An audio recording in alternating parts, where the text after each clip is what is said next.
When Keanu Reeves's mother walked into a hospital alone, she carried a secret that could shatter everything her son believed about their past. Inside her purse was a sealed DNA envelope, and the nurse who greeted her knew more than she should. What she whispered next left Patricia trembling and in tears. Before we continue this incredible story, let us know where you're watching from. If you enjoy stories like this, subscribe to the channel, because tomorrow we have another inspiring story you won't want to miss. Patricia Taylor stood at the entrance of St. Helena Medical Center in Austin, Texas, clutching a thin white envelope that felt like it weighed the world. The sliding glass doors opened with a soft hiss, letting in a gust of sterile air that smelled faintly of antiseptic and something else. Something she couldn't name, but had come to associate with hospitals. Regret, maybe? Secrets? She stepped inside, her heels quiet against the polished tile. Her head was slightly bowed, a wide-brimmed hat pulled low over her face. No makeup, no jewelry, no sign that she was the mother of one of the most recognizable faces on the planet. Today, she didn't want to be anyone's mother. Today, she needed to be invisible. Her fingers gripped the envelope tighter. The return address said Houston Medical Research Center. She had received it 2 days ago and hadn't dared open it.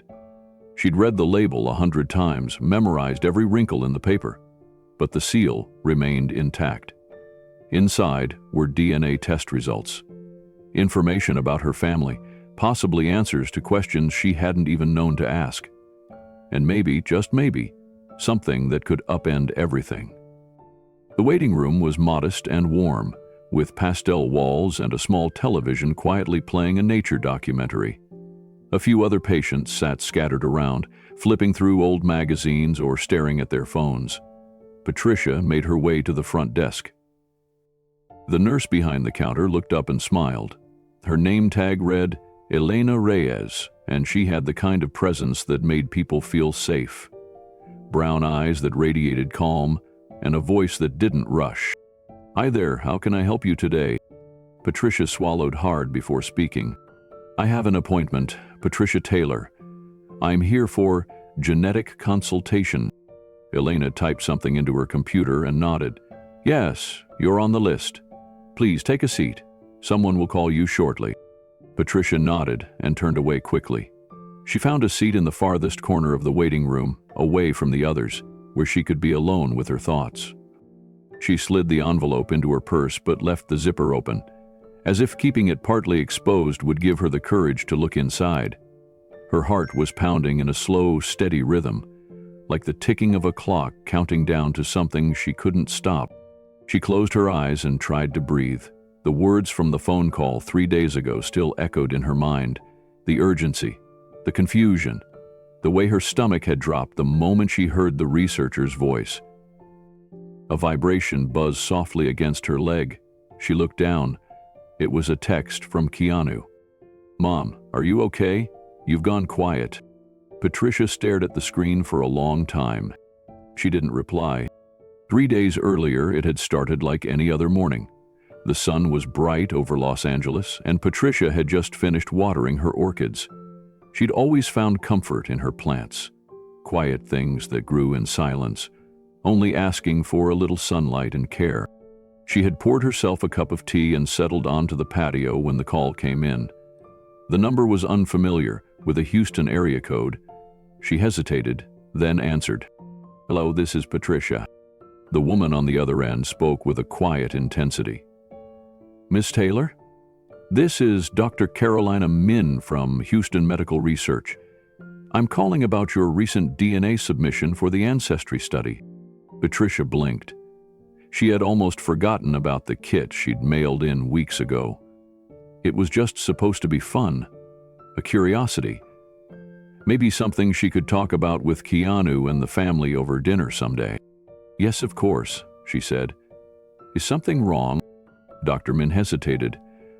"I'm not at liberty to discuss findings over the phone. But I can tell you that what we found is highly irregular and significant. We need you to come to Texas as soon as possible." Patricia sat upright. "Significant how?" There are markers in your DNA that don't appear in any standard genetic databases. We need to verify the results under controlled conditions. And there's more, but it must be discussed in person. Patricia felt her pulse accelerate. Does this affect my health? No. At least not directly, but it may affect your understanding of your lineage, and potentially others in your family. Others in your family. The phrase hit her like a thunderclap. Her mind leapt immediately to Keanu. His face as a child, full of questions she couldn't answer. His sense of not belonging, his pain. I don't understand, Patricia said softly. You will, said Dr. Min. Please come as soon as you can. We've arranged for a hospital in Austin to handle the in-person confirmation and consultation. They're expecting you. That evening, Patricia booked a one-way ticket to Austin. She packed light and told no one, not even Keanu. She didn't know what she was walking into, and she couldn't risk dragging her son into something she didn't understand herself. The flight had felt surreal. She watched the clouds from the window and thought about her childhood, her mother's strange silences, the way her grandmother had once whispered about gifts running through the family. She had brushed it off then, but now she wasn't so sure. Now she was sitting in a hospital waiting room with a sealed envelope in her purse and a son who was growing more concerned by the minute. Her phone buzzed again. Mom, please, just tell me you're okay. Patricia's thumb hovered over the keyboard, then dropped to her lap. Still, she didn't answer. Across the room, Elena Reyes looked up from her screen and glanced toward the quiet woman in the corner. There was something about her that stood out. Something in the way she held her bag so close to her body, or the way her eyes never really settled on anything in the room. Elena had worked in this hospital for nearly 5 years. She had seen hundreds of patients walk through the doors, carrying everything from broken bones to broken hearts. But this was different. There was a weight around this woman, invisible but heavy, and Elena could feel it from here. She stood up, grabbed a clipboard, and made her way over. Ms. Taylor, we're ready for you. Patricia startled slightly, then stood, adjusting the strap on her purse to keep the envelope close. Elena offered a warm smile. Follow me, please. We'll be going to one of the private consultation rooms. They walked down a hallway, lined with muted landscape paintings and soft lighting. The farther they moved from the waiting area, the more Patricia's anxiety deepened. Her hands felt cold, her breath shallow. Elena opened a door to a small, softly lit room with 2 chairs and a desk. Would you like some water before we begin? Elena asked. Patricia nodded. Yes, thank you. While Elena stepped out, Patricia sat down and pulled the envelope from her purse again. She turned it over in her hands, fingers brushing along the sealed flap. The paper had bent slightly at the corners from all the times she had held it, hesitated, and then put it away again. By the time Elena returned, Patricia had placed it face down on her lap. Miss Taylor, Elena said gently as she sat across from her. Before we begin the tests, I need to ask you a few questions. Is that all right? Patricia nodded. Are you here alone today? Is there someone we should call for support? Patricia hesitated. No, I didn't tell anyone I was coming. Elena tilted her head slightly. Not even family? My son. I didn't want to worry him. Not until I knew what this was. Elena's eyes briefly flicked toward the envelope. You're here because of DNA results, aren't you? Yes, Patricia whispered, but I haven't read them. I'm afraid to. There was a long silence. Then Elena said something Patricia didn't expect. Miss Taylor, before we go further, can I ask, does the name Margaret Reeves mean anything to you? Patricia froze. Her heart skipped a beat. It was her grandmother's name, and in that instant, she knew this visit would change everything. The morning sun filtered through the gauzy curtains of Patricia Taylor's Los Angeles home, bathing her kitchen in a soft golden light. Her hands were deep in the soil of her potted hydrangeas, fingers steady as she trimmed away dead leaves and rotated the pots toward the warmth. It was her ritual, her peace, a moment in the day when the world went quiet. She hummed softly as she worked, the kettle whistling gently on the stove. A gentle breeze moved through the open window. She moved to pour herself a cup of Earl Grey, stirring in a dash of milk. When her phone rang on the windowsill, she glanced at the screen. Unknown number, Houston area code. She hesitated. Spam, maybe. Or worse, something medical. Against her better judgment, she answered. Hello? A clear, professional voice came through. Ms. Patricia Taylor? Yes, this is she. This is Dr. Carolina Min from the Houston Medical Research Institute. I'm calling regarding the DNA sample you submitted as part of the Ancestry Plus Legacy Family Tree Project. Patricia blinked. It took her a second to recall. She had sent it in almost 6 weeks ago, half as a joke, half out of curiosity.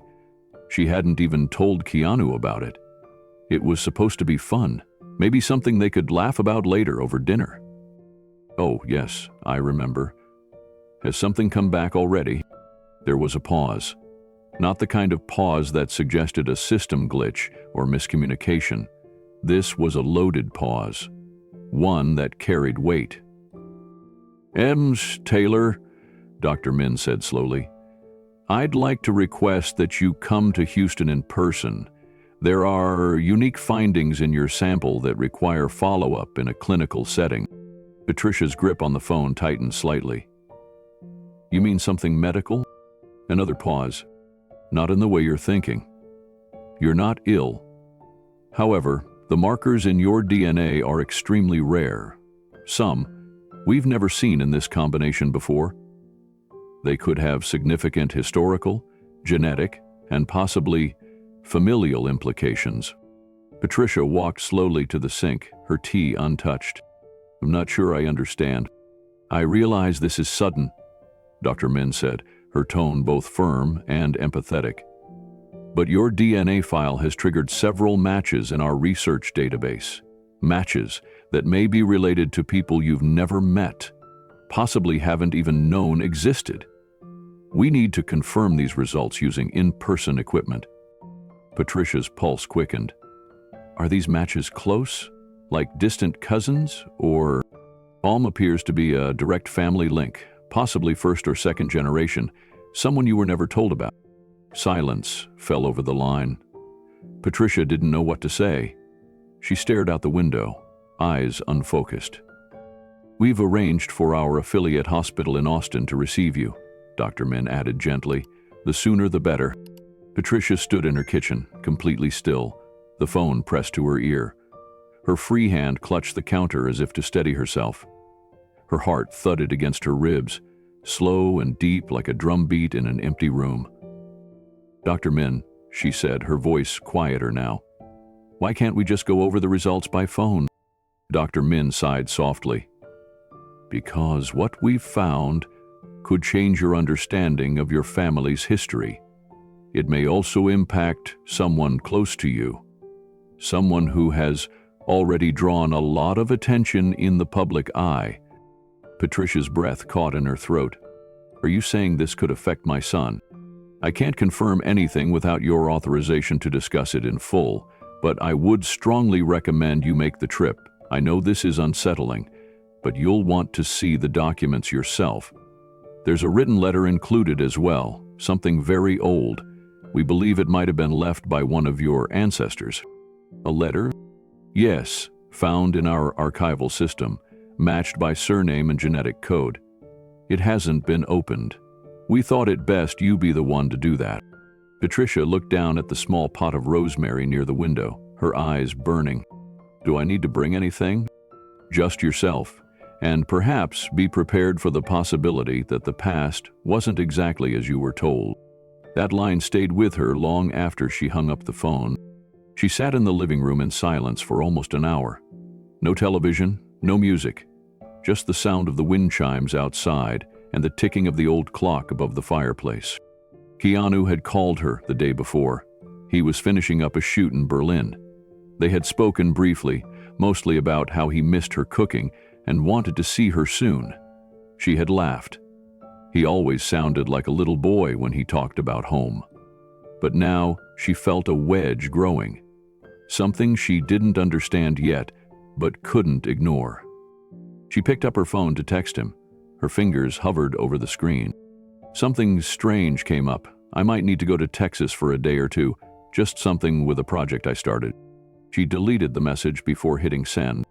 How could she explain this without sounding unhinged, without creating panic? The look on Keanu's face, if she even hinted at something being wrong with their family history, she couldn't bear it, not yet. Instead, she opened her travel app and searched for the first available flight to Austin. The flight was booked by nightfall, early morning departure, direct to Austin. One small suitcase packed with essentials, plus a light blue dress she hadn't worn in years. She didn't want to look out of place, but she also didn't want to be recognized. At her age, simplicity brought safety. She printed her boarding pass, laid out her clothes, and sat at the edge of her bed, staring at her phone again. Keanu had sent her another message during dinner. "Love you, Mom. Everything okay? Been thinking about you lately." Her thumb hovered again over the keyboard. This time, she replied, "I'm okay, sweetheart. Just needed some space. Going on a small trip. I'll call you soon, promise." She turned off the lights without brushing her teeth. She lay awake in the dark, staring at the ceiling, wondering what the letter might say. Wondering if it was even real. Wondering if this was all some elaborate mistake. She thought of her mother, her grandmother, the strange gaps in their stories, the whispered conversations she wasn't meant to hear. Words like gifted and dangerous and separation. She had brushed them aside back then, too young to understand, too busy raising children of her own to ask deeper questions. But now those fragments resurfaced like ghosts. The next morning, she arrived at LAX 2 hours early. No makeup, no jewelry, a scarf wrapped around her neck, a hat shielding most of her face. She didn't want to risk being spotted. The flight was uneventful, but her thoughts were not. As she looked down through the airplane window at the patchwork of land below, she found herself thinking of Keanu as a boy. Quiet, always observing, always asking questions she couldn't answer. He used to wake from dreams and draw strange things, symbols, shapes, even small rockets once. "You think I came from somewhere else?" he had once asked, age 9, lying on the floor with a sketch pad. She had laughed, not unkindly, and ruffled his hair. "You came from me, that's strange enough." Now she wasn't sure she'd been right. When the plane touched down, her palms were sweating. The envelope with her appointment details felt like it might catch fire in her hands.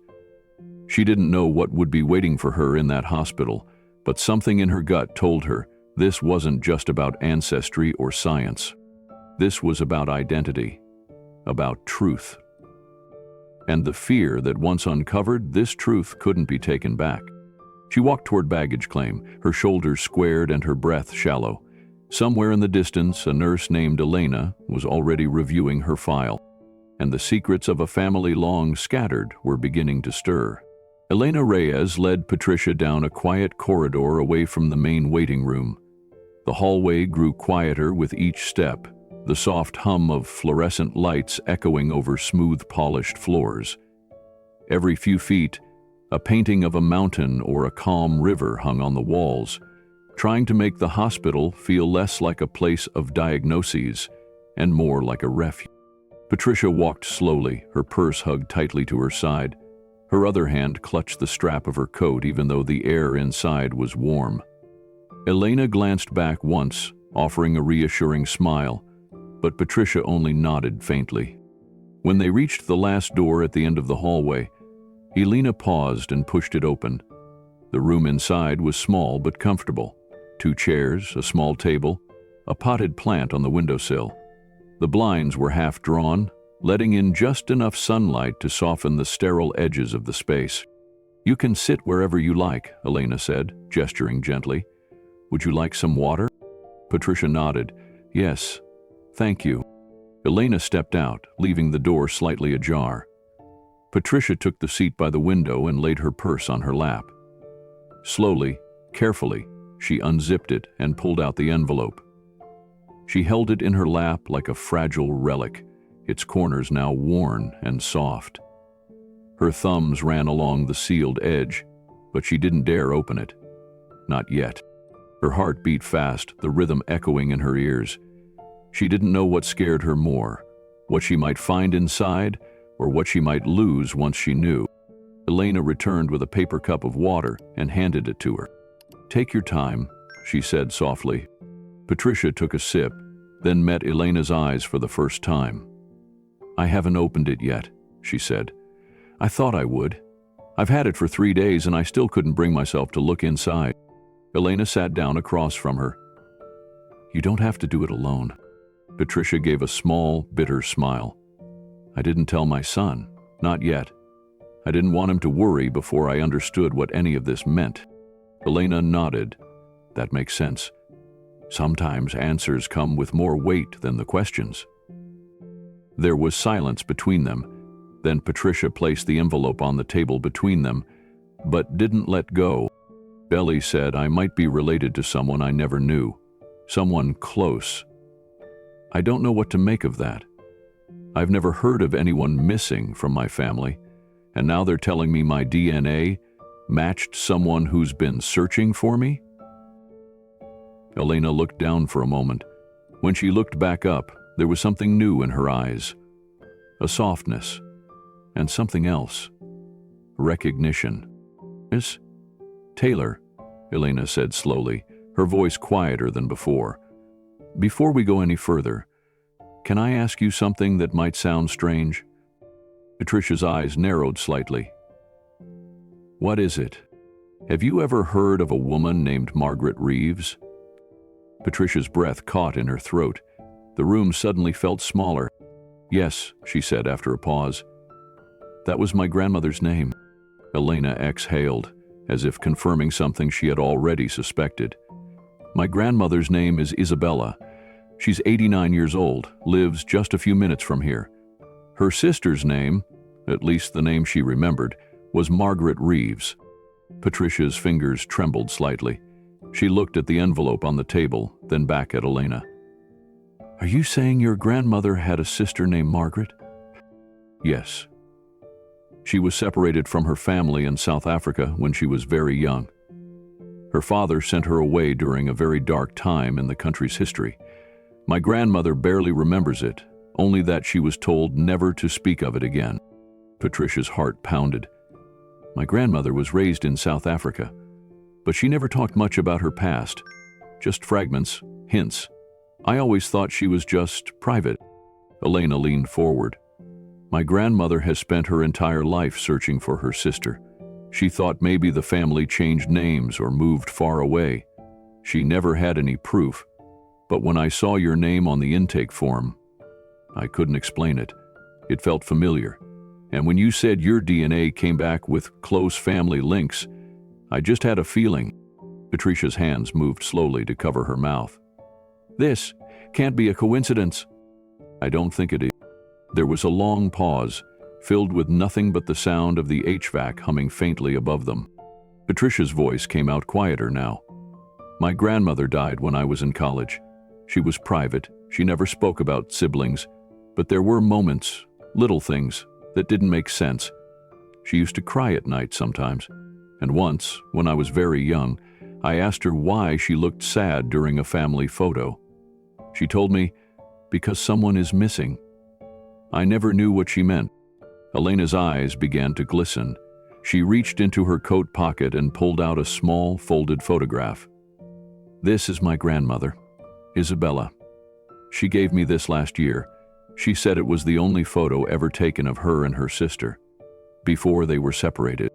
Patricia reached out and took the photo with shaking fingers. Her breath hitched, because the little girl beside the one labeled Isabella was unmistakably Margaret. Patricia stared at the photo in her trembling hands. It was aged, edges worn from time and memory, but the faces were still clear. Two young girls, no older than 5 or 6, standing side by side in matching white dresses. one with a ribbon in her hair, the other clutching a stuffed animal to her chest. Her eyes locked onto the girl with the solemn smile and sharp, thoughtful eyes. "I've seen this face before," she whispered. "We had a photo just like this in my grandmother's house.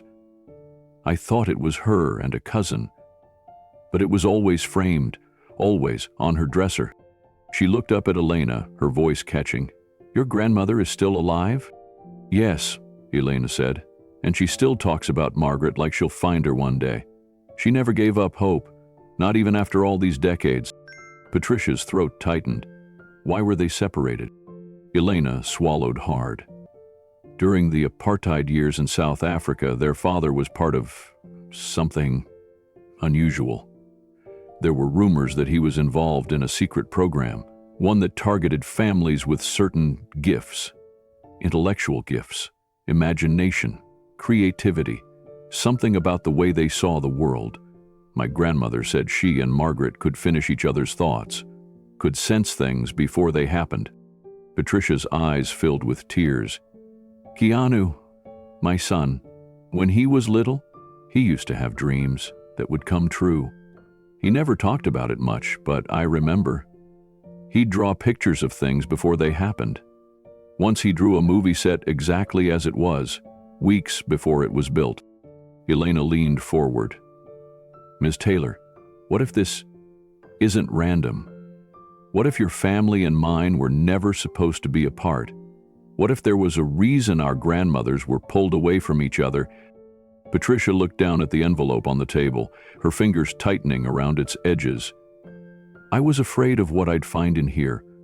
I thought maybe it was going to be something about illness or scandal, something dark, but now I think it's something else entirely."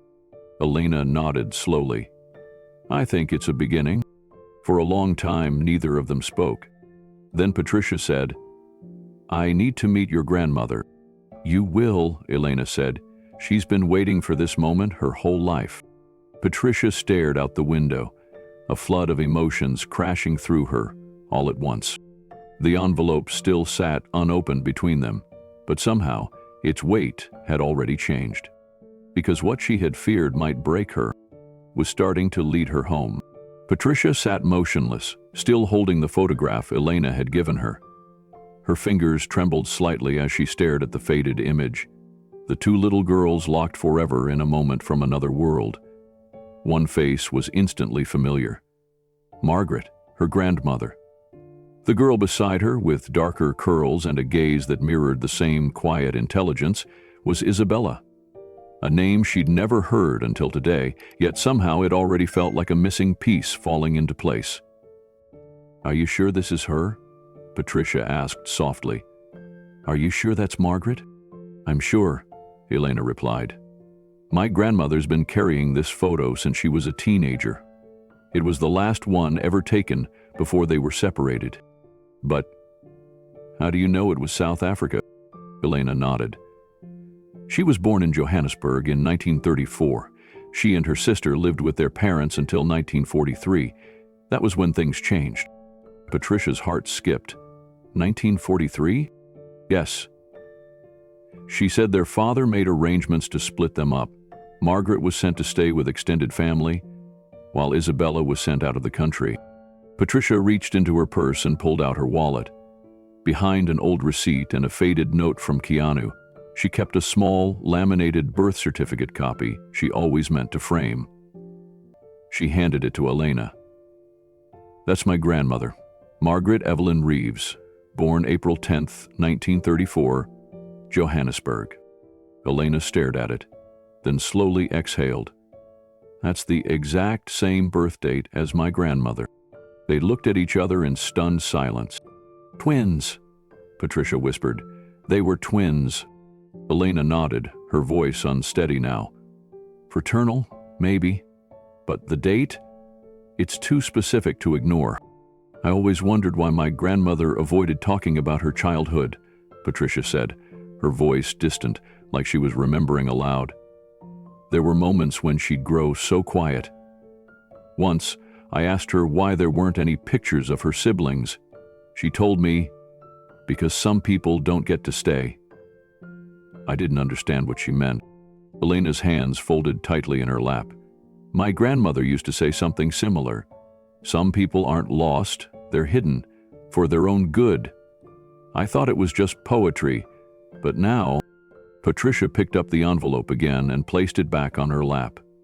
It suddenly felt different, heavier. Not just a medical document anymore, but a doorway, one that led back decades, across continents, to a choice made in fear and silence. A choice that had separated sisters. A choice that had rewritten 2 family trees. "Elena," she said, her voice barely audible, "I think I've just found the other half of my grandmother's story." Elena reached across the small table, her fingers brushing lightly against the edge of the envelope in Patricia's lap. "I think we both did." Patricia nodded slowly, her eyes never leaving the certificate in Elena's hand. So, they were both born in 1934. In Johannesburg. That confirms it. My grandmother always kept a small leather journal. Most of it was recipes and herbal remedies, but in the back there were dates, places, little fragments of memory. I never thought to ask more. "Was there ever a mention of the name Isabella?" Elena asked. Patricia shook her head. "No, but she would sometimes say, 'My other half would have loved this,' if we were cooking or playing cards. I thought she meant a husband. But now, I'm not so sure." Elena gave a soft, shaky laugh. "My grandmother has always felt like someone was missing. Even now, at 89, she talks to her sister out loud. She says, 'You'd be proud of me today, Margaret, whenever something good happens.'" Patricia placed the envelope on the table again, her hands trembling slightly as she did.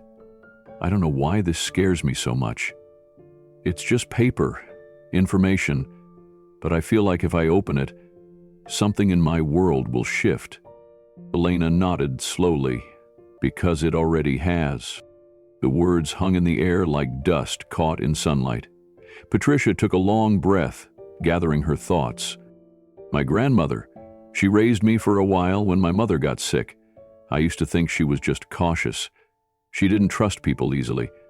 But now, I wonder if she was protecting something. Or someone." Elena looked down, her voice soft. "My grandmother said their father was a brilliant man, but paranoid. He believed people would come for them because of what they could do. She said Margaret could draw what she dreamed, and the dreams would sometimes come true." Patricia's eyes widened. "Keanu was like that. When he was little, he'd draw things, before they happened. At first it was innocent, dreams about rain or the dog barking. But once he drew a scene from a movie set months before it was even built, down to the paint on the walls. It scared me." "What did you do?" Elena asked gently. I told him it was imagination. But now, I think I knew, deep down, that there was something else. Elena took a deep breath. "What if it's genetic?" Patricia looked up sharply. "What if your son inherited something passed down through your grandmother and mine? A way of seeing the world that isn't learned, but born?" Patricia stared at the envelope again. Her voice cracked when she spoke.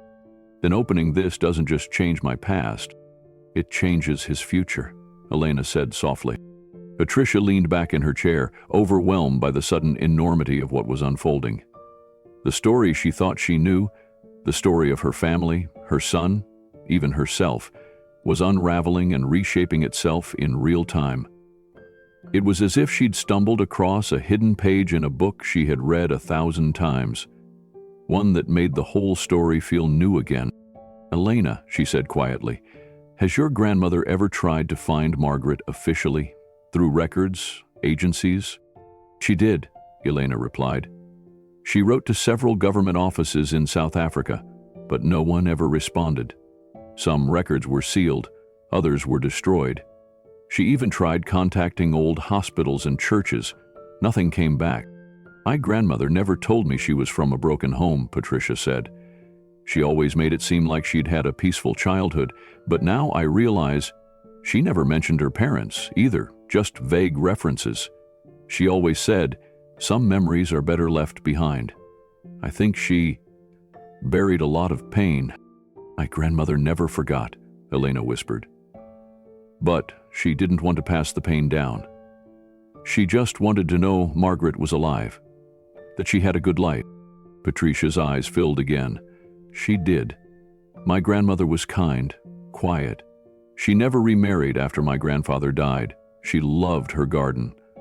She used to make up bedtime stories about stars and travelers and hidden doors in the sky. I thought she was just being whimsical. Elena smiled softly. Maybe she was remembering. There was silence for a moment. Then Patricia reached for the envelope again. Her hands shook, but this time she didn't pull back. Elena, she said, if what's in here confirms everything we suspect, if our families were separated to protect something, then I think my son deserves to know. Elena nodded. He does.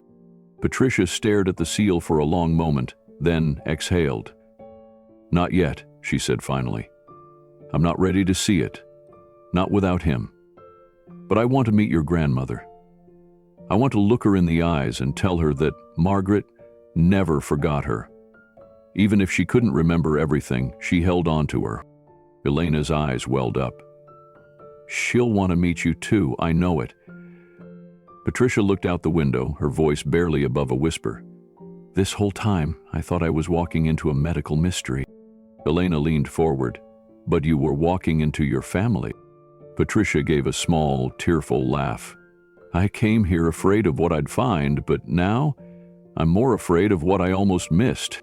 And between them, the envelope waited. Not just with answers, but with legacy. Patricia's hands hovered over the envelope as the weight of the moment sank in. She had spent days dreading what might be inside, worrying it would uncover a medical condition, a scandal, or some shameful family secret. But now, with everything Elena had shared, it no longer felt like something to fear. It felt like a key that had waited decades to be turned. She looked up at Elena. Will you read it with me? Elena nodded without hesitation. Of course. Patricia slowly peeled the flap back and removed the contents. The first sheet was a standard results page, printed on official letterhead from the Houston Medical Research Institute. Her name was typed neatly at the top. A small chart sat in the middle. Bloodline percentages, ancestry clusters, mitochondrial patterns. But beneath that was something she hadn't expected. An alert in bold. Direct genetic match detected, first cousin link found. She handed the page to Elena, who read it quickly. Her eyes widened as she processed the details. It's us, Elena whispered. We're listed as first cousins, our maternal lines.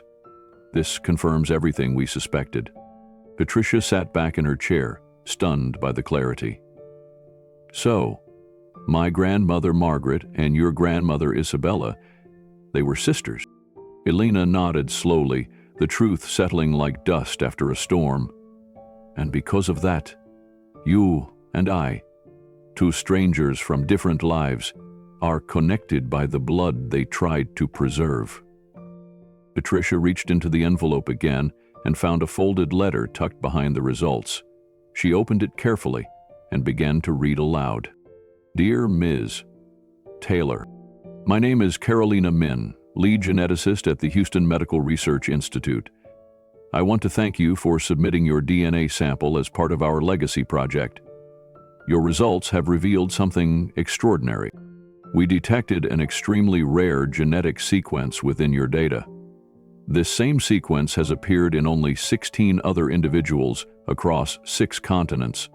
Most notably, these individuals share several common traits: unusual cognitive patterns, elevated spatial reasoning, emotional empathy, and a capacity for visionary thinking.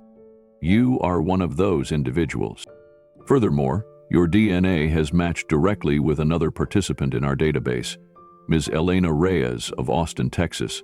She is your first cousin through your maternal grandmother's line. You both descend from sisters who were separated during the conflict in South Africa in the early 1940s. This separation, according to our historical files, was likely intentional to protect the family.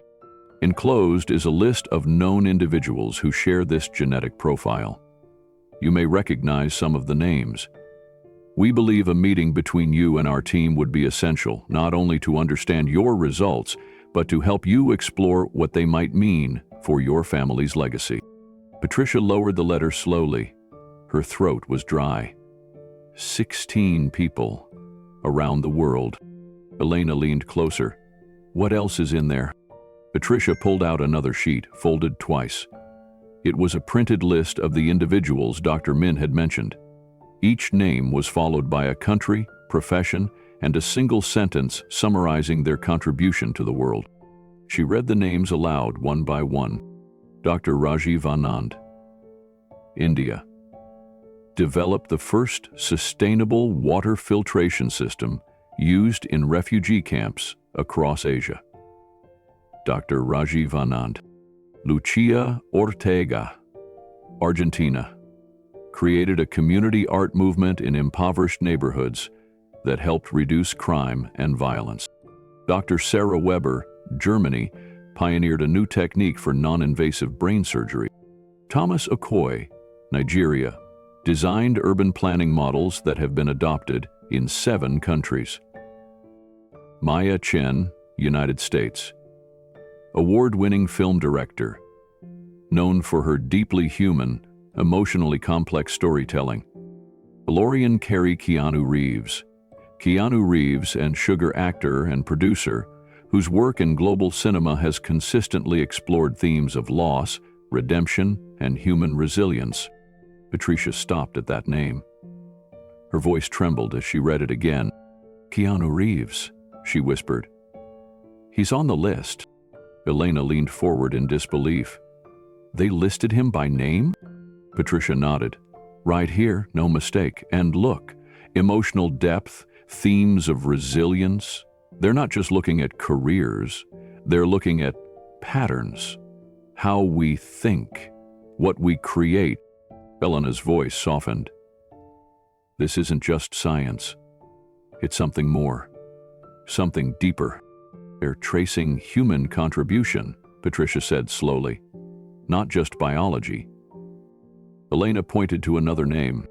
Dr. Maya Kim, South Korea, developed low-cost solar panels, now used in over 500 rural schools. And another, Omar Said, Egypt, youngest recipient of the International Mathematics Medal. It went on like that. 16 names, all from different parts of the globe, all doing something transformative in their field: art, science, technology, medicine, storytelling. Patricia looked down at her hands, stunned. This whole time, I thought we were just a family with a complicated past. Elena was silent for a moment. Then she said, "What if you're a family with a purpose?" Patricia didn't answer at first. The implications were too big. She felt like she was floating outside her body, hearing her own voice from far away. My son has always said he feels like he doesn't belong, like he came from somewhere else. He's never tried to be famous. He just tells stories because he says the world needs them. Elena met her eyes. Maybe that's because he carries something he never understood, until now. Patricia set the letter down gently. She looked across the table at Elena. Not just a nurse now, not just a stranger, but family. A bridge to something much older than either of them. And for the first time in her life, she felt that maybe all of this, every silence, every question, had led to this exact moment.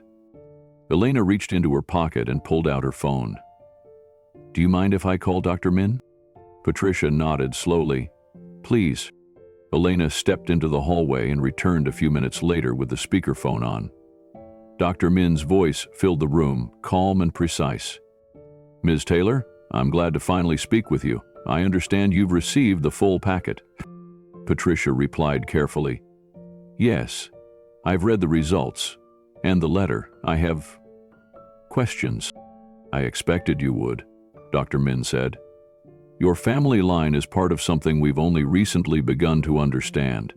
These genetic sequences, found in all 17 participants, have correlations to enhanced neural function. But more than that, they tend to manifest in creative or visionary outputs. Patricia's fingers pressed against the table. You mean things like art or film? Exactly. Or groundbreaking inventions. Scientific insight. Emotional intelligence at uncommon levels. In your son's case, storytelling that resonates on a collective psychological level. Patricia was quiet. We don't fully understand the mechanism, Dr. Min continued, but every person on that list has demonstrated an ability to influence people, not through power or position, but through meaning. They build, heal, connect, often without knowing why. Me? Patricia asked. I've never done anything extraordinary. Dr. Min paused. Not every gift manifests in the same way. Some carry the spark. Others pass it on. You've raised someone whose life has deeply moved millions. That alone speaks volumes. Patricia's throat tightened. So what happens now? I'd like to invite you and Ms. Reyes to come to Houston, meet the research team, bring the letter, and if possible, bring your son. I think you'll find this goes beyond your family. Elena glanced at Patricia. I'll go with you. Patricia exhaled. I'm not sure how to explain this to him. He's a private person. He doesn't chase theories. You don't need to convince him, Dr. Min said gently. Just tell him what you told me. The dreams, the drawings, the feeling of being out of place. Those things may not be accidents. They might be echoes. Patricia sat back, her mind spinning. This wasn't just about the past. It was about what came next. Thank you, she said finally. We'll come. Dr. Min's voice softened. We look forward to meeting you and to helping you understand the legacy you've been carrying all along. The call ended. Elena and Patricia sat in silence. The envelope, once a symbol of fear, now lay open, not as an ending, but as the beginning of something far greater than either of them could have imagined. Patricia sat quietly in the private hospital room, her fingers resting lightly on the open envelope. Across from her, Elena watched with a gentle gaze, sensing the whirlwind of thoughts moving through the older woman's mind. The silence was thick, not uncomfortable, but reflective, as if neither of them wanted to interrupt what had just been revealed. After a long pause, Patricia finally spoke. When Keanu was a boy, he used to say the strangest things, she said, her voice low. He once told me, Mom, I feel like my mind doesn't belong to this world. I thought it was just a phase, childhood imagination. But now, she trailed off, unsure how to finish the thought. Elena waited patiently. Patricia leaned back and looked at the ceiling as if it held memories. He was always different, not just quiet or shy, but somewhere else. He'd stare at things like they meant more than what we could see. One time, he sat in front of a broken radio for 2 hours. When I asked him why, he said, "It's still talking, but we don't know how to listen." Lena's eyes widened. That's not something a typical child says. No, Patricia whispered, it never was. She let out a slow breath, her mind drifting backward. Parent used to build these scenes with cardboard boxes and draw storyboards for films he hadn't seen, only imagined. He was 7 years old, sketching dialogue bubbles and shot angles. I didn't even know where he learned that. We didn't have money for film school toys. It was just in him. Elena's voice was soft, like it came from somewhere else. Patricia nodded, the idea no longer sounding absurd. I used to find notebooks full of stories, handwritten, pages taped together to make scripts. He'd assign parts to his friends, direct them like little actors in the living room. But it wasn't just play. There was something urgent in him, like he needed to get something out. Something he didn't understand but had to express. Elena leaned forward. "Do you still have those notebooks?" Patricia smiled faintly. "I kept them in a box under my bed for years. After his first film came out, I remember digging them out and reading them again. And I remember crying. Not because they were brilliant, but because they were prophetic. He had written stories about things he couldn't possibly have known." There was a long pause. Patricia looked at the open envelope again. "And now, I wonder if he always knew something. Not in words, but in feeling. Maybe this gift, this pull toward storytelling, maybe it wasn't just passion. Maybe it was inheritance. A thread passed through time." Elena nodded slowly. "Or a calling." Patricia's eyes welled. "Maybe both." Patricia let her gaze fall to her hands, as if her memories were etched into the lines of her palms. "There was one moment I can't forget. Keanu was about 10. It was just after we'd moved again. Another small apartment, another fresh start. He came home from school one day, silent. Not upset, just quiet." Elena listened without interruption.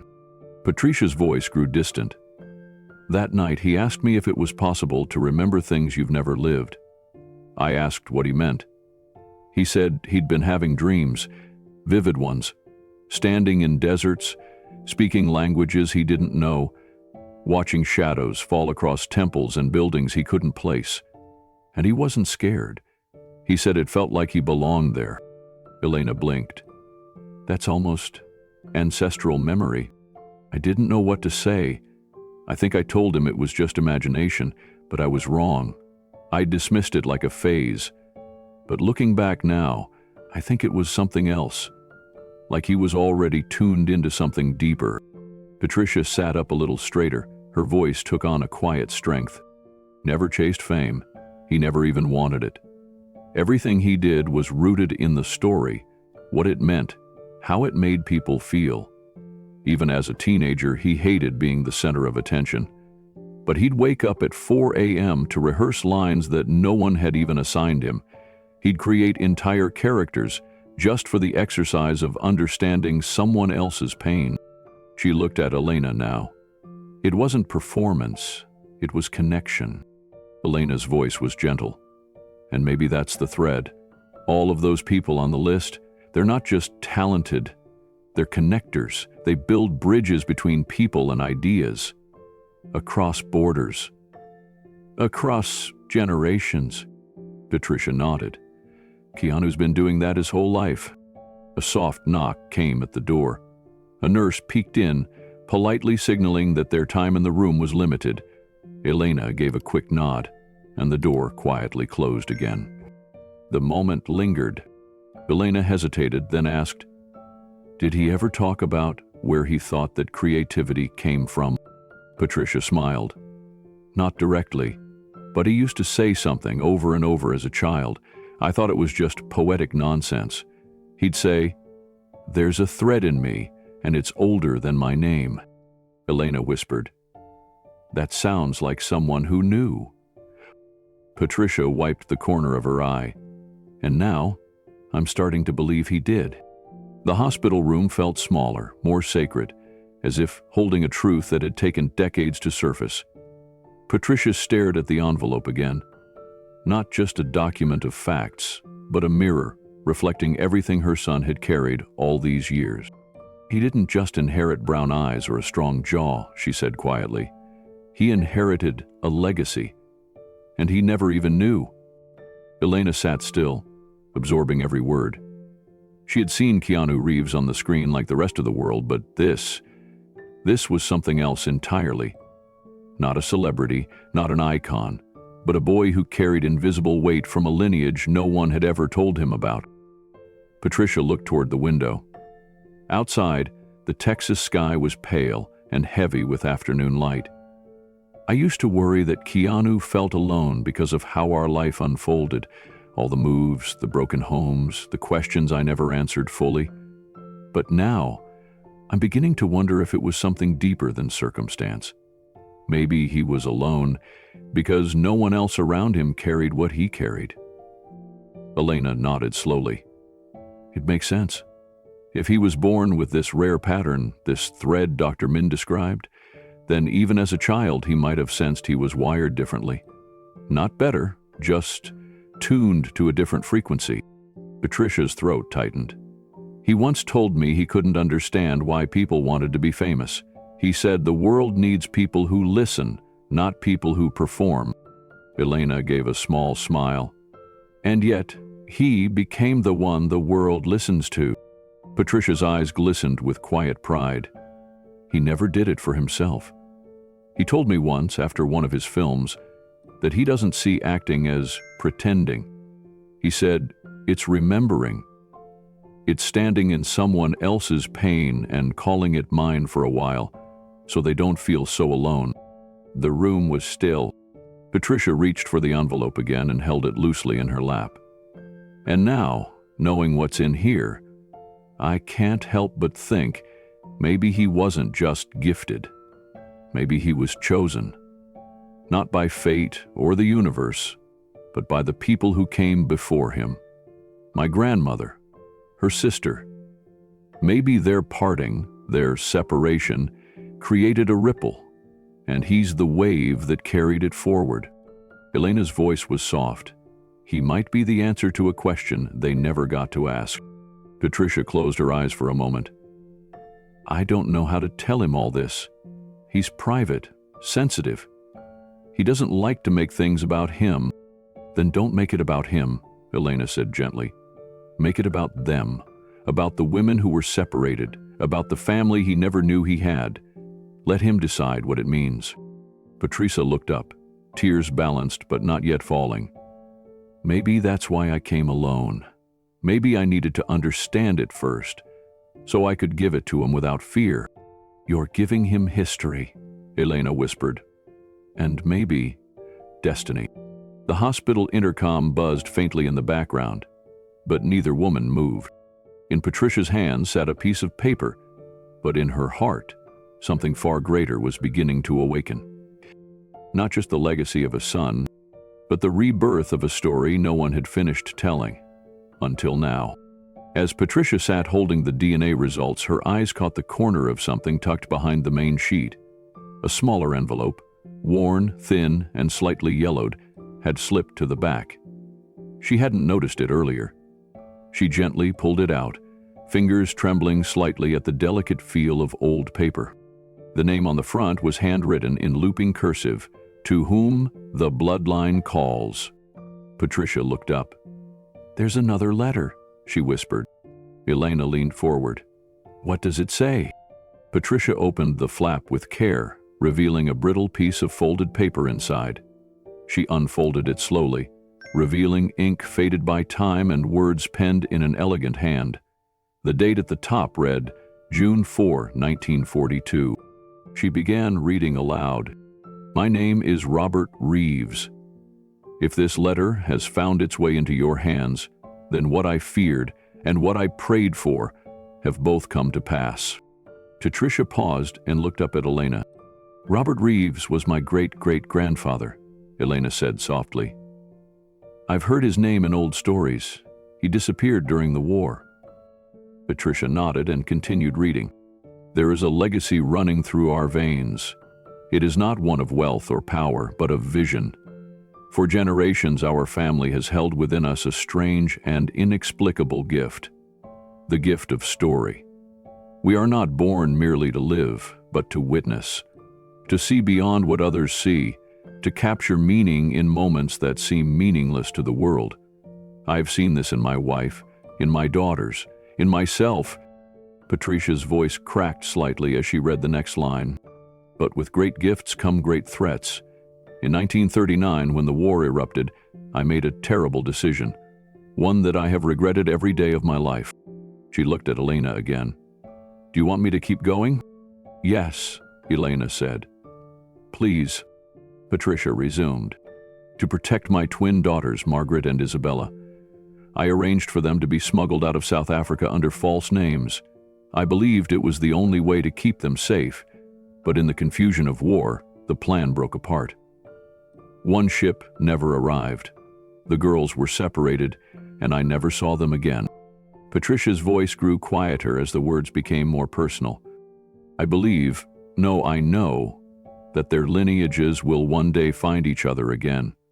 That our blood will not remain divided, because this gift we carry is not random. It is purpose. The paper trembled slightly in Patricia's hands.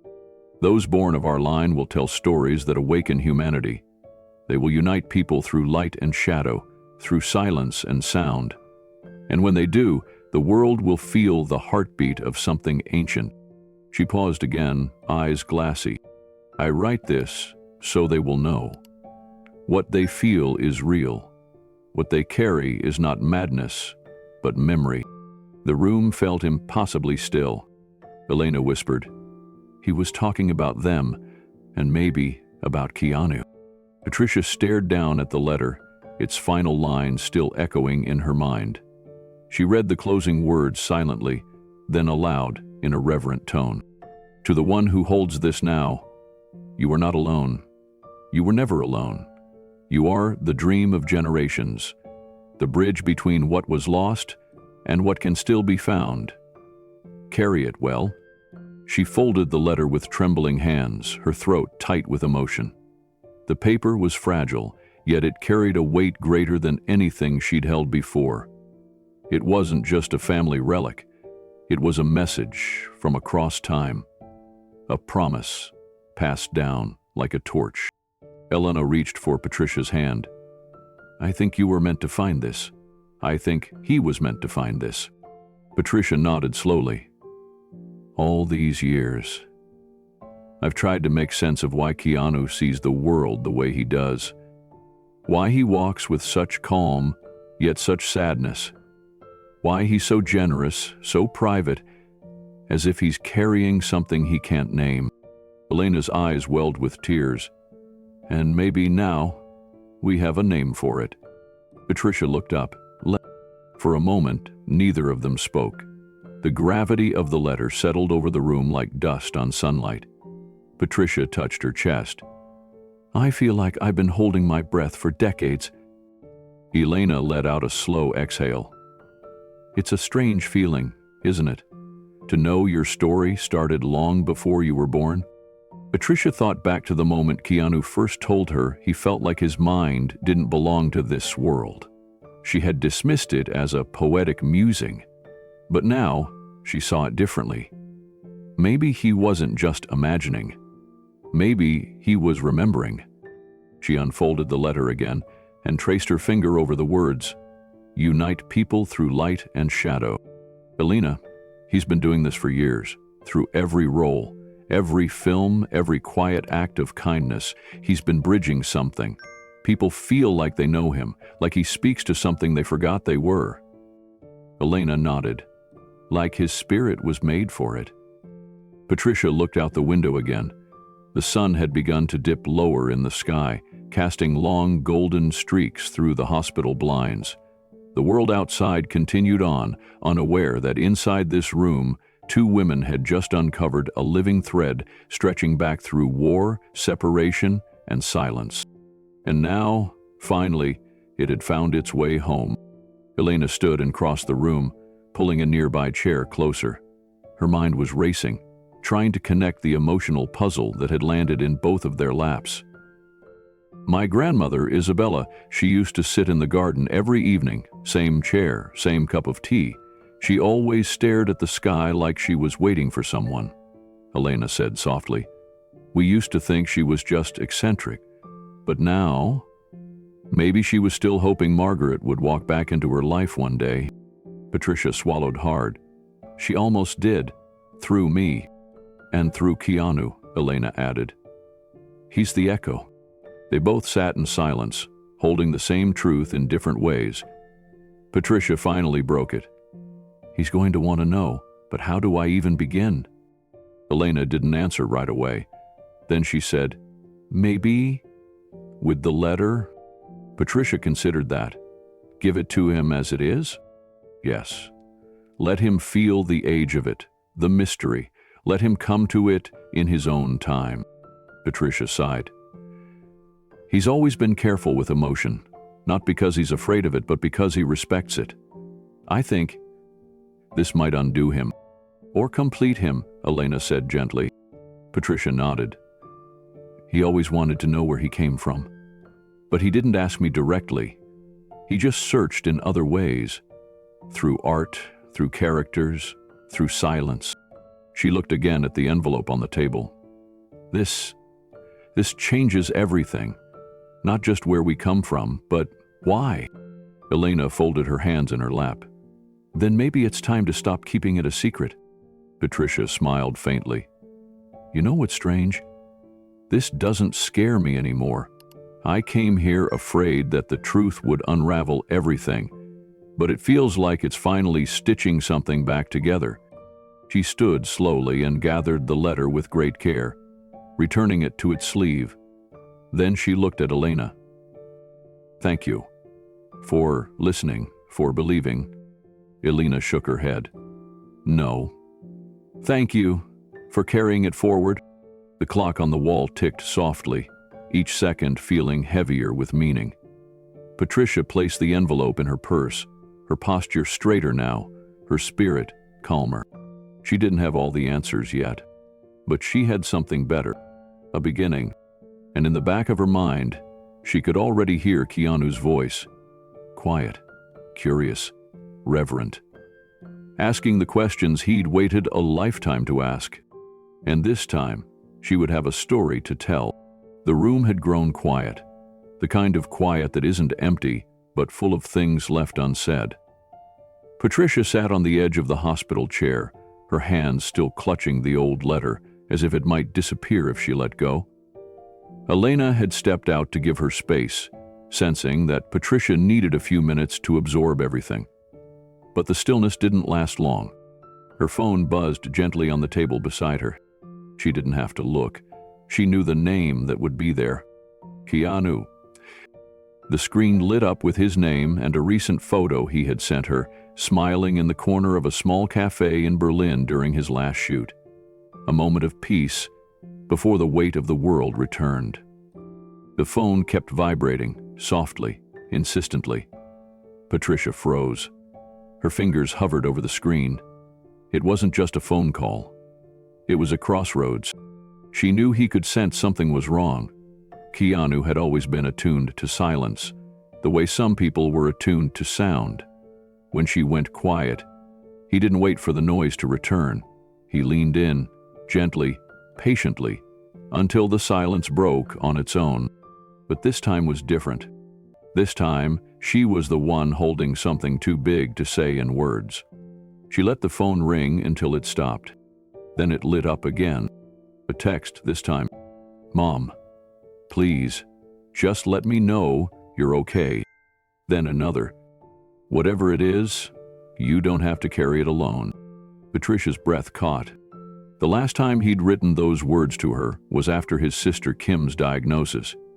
He had said them while holding her hand in the hallway of a hospital, just like this one. Different city. Same feeling. He had been younger then, but already old in the ways that mattered. She looked at the phone, then at the envelope resting in her purse. The words of Robert Reeves echoed in her memory. You were not alone. You were never alone. Her thumb hovered over the screen, trembling.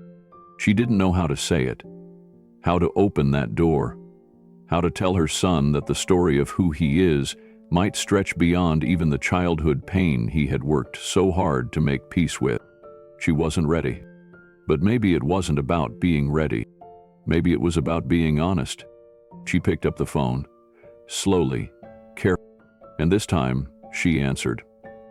Mom? Keanu's voice came through the line, low and steady but laced with concern. Patricia closed her eyes, holding the phone close. For a few seconds, she didn't speak, just listened to his breathing. It was the same rhythm she remembered from when he was a little boy, restless yet thoughtful, as if always waiting for something unseen. Keanu! Her voice cracked as she said his name. Just one word, but it carried everything she had been holding back. Fear, confusion, love. "Are you all right?" he asked. "You haven't responded in days. I called Kim. I even thought about flying out to LA." "I'm not in LA," she whispered. That gave him pause. "Where are you?" "Austin, Texas?" His tone shifted slightly. "Why?" Patricia looked down at her lap, where the edge of the letter still peeked from her purse. Her voice was softer now, fragile. "I came here to meet someone and to learn something important." Keanu didn't interrupt. He never did. He waited, like he always had, until the space between words filled with truth. "There's something you need to know. About our family, about where we come from." A long silence followed. Then, "You're scaring me, Mom." "I don't mean to, I promise." "Then tell me, please." She bit her lip, her heart pounding. "I can't explain it all over the phone. It's too much, too strange, too beautiful, and maybe too painful." More silence. Then a gentle exhale on the other end. "Okay," he said. "So what do you need me to do?" "I need you to come to Texas." Another pause. "Today? As soon as you can." He didn't hesitate. "I'll get on the next flight." Tears slipped down her cheeks, not from sadness but from the sudden release of fear. He wasn't pushing back. He wasn't questioning her sanity. He believed her, even without knowing the full story. That was the kind of man Keanu had become. One who trusted the silences between words as much as the words themselves. "I'll send you the address," she said, her voice steadier now. "I'll be there," he replied. Patricia swallowed hard. "Keanu?" "Yeah." She held the phone to her ear like it was a lifeline. "Thank you." He paused, and when he spoke again, his voice was almost a whisper. "You gave me everything, Mom. If there's more to know, I want to know it with you." The call ended, but the room remained full of something new, something whole. Patricia stayed sitting for a long moment, phone still in hand, letting the weight of what had just happened settle in. She had opened the door, and Keanu had chosen to walk through it. Elena stepped quietly back into the room, immediately sensing the shift. "He's coming," Patricia said. Elena smiled. "You told him?" "Not everything, just enough." "And how did he take it?" Patricia let out a shaky breath. "With grace, like he always does, like he was somehow already prepared." Elena nodded thoughtfully. "Some people carry knowing in their bones, even if their minds don't have the facts yet." Patricia looked out the window again. The sun was dipping lower now, casting golden streaks through the blinds. "I used to think the past was something you either ran from or romanticized. But this is different. It's alive. It's here." Elena pulled her chair closer. "You know, there's a word in my grandmother's language, saudade. It means a longing for something that doesn't quite exist anymore, or maybe never did. But still, you miss it. I think your son's been living with that feeling his whole life." Patricia nodded slowly. "And now, maybe he's about to understand why." They sat quietly, surrounded by a strange mix of hospital antiseptic and ancestral echoes. The DNA test. The old letter. The fragile stories passed down through silence. All of it was converging now into a single moment of clarity. "I want to tell him everything," Patricia said. "You will," Elena replied, "and when you do, it will change him. Not in the way people fear change, but in the way roots change a tree, quietly, invisibly, but forever."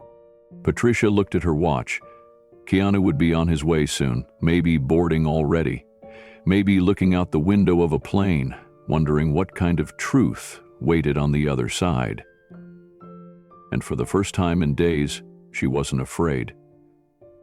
She gathered the letter, the envelope, and the printout from Dr. Min and slipped them carefully into her leather satchel. Then she picked up her phone again and sent a final message. "I'll be here, room 312. I love you." A few seconds later, the screen lit up with his reply. I love you too. I'll be there soon." Patricia stood slowly, steadied by something deeper than certainty. She was no longer carrying this alone. The next chapter was beginning, and Keanu would write it with her. Keanu stepped quietly through the hospital entrance just after sunrise. No security, no entourage. Just a black baseball cap pulled low, sunglasses tucked into his collar, and a worn leather jacket that had seen more cities than most people would in a lifetime. The early morning staff barely glanced his way, and that's how he wanted it. This wasn't a visit for cameras or attention. This was for something older, something personal. The hallway felt strangely quiet, like the air itself was holding its breath. Room 312. He found it easily. The numbers on the door looked like they had been waiting for him. Before he could knock, the door opened. A woman stood there, mid-30s, warm eyes, features familiar in a way that struck him hard and fast. "Elena?" he asked, voice low. She nodded.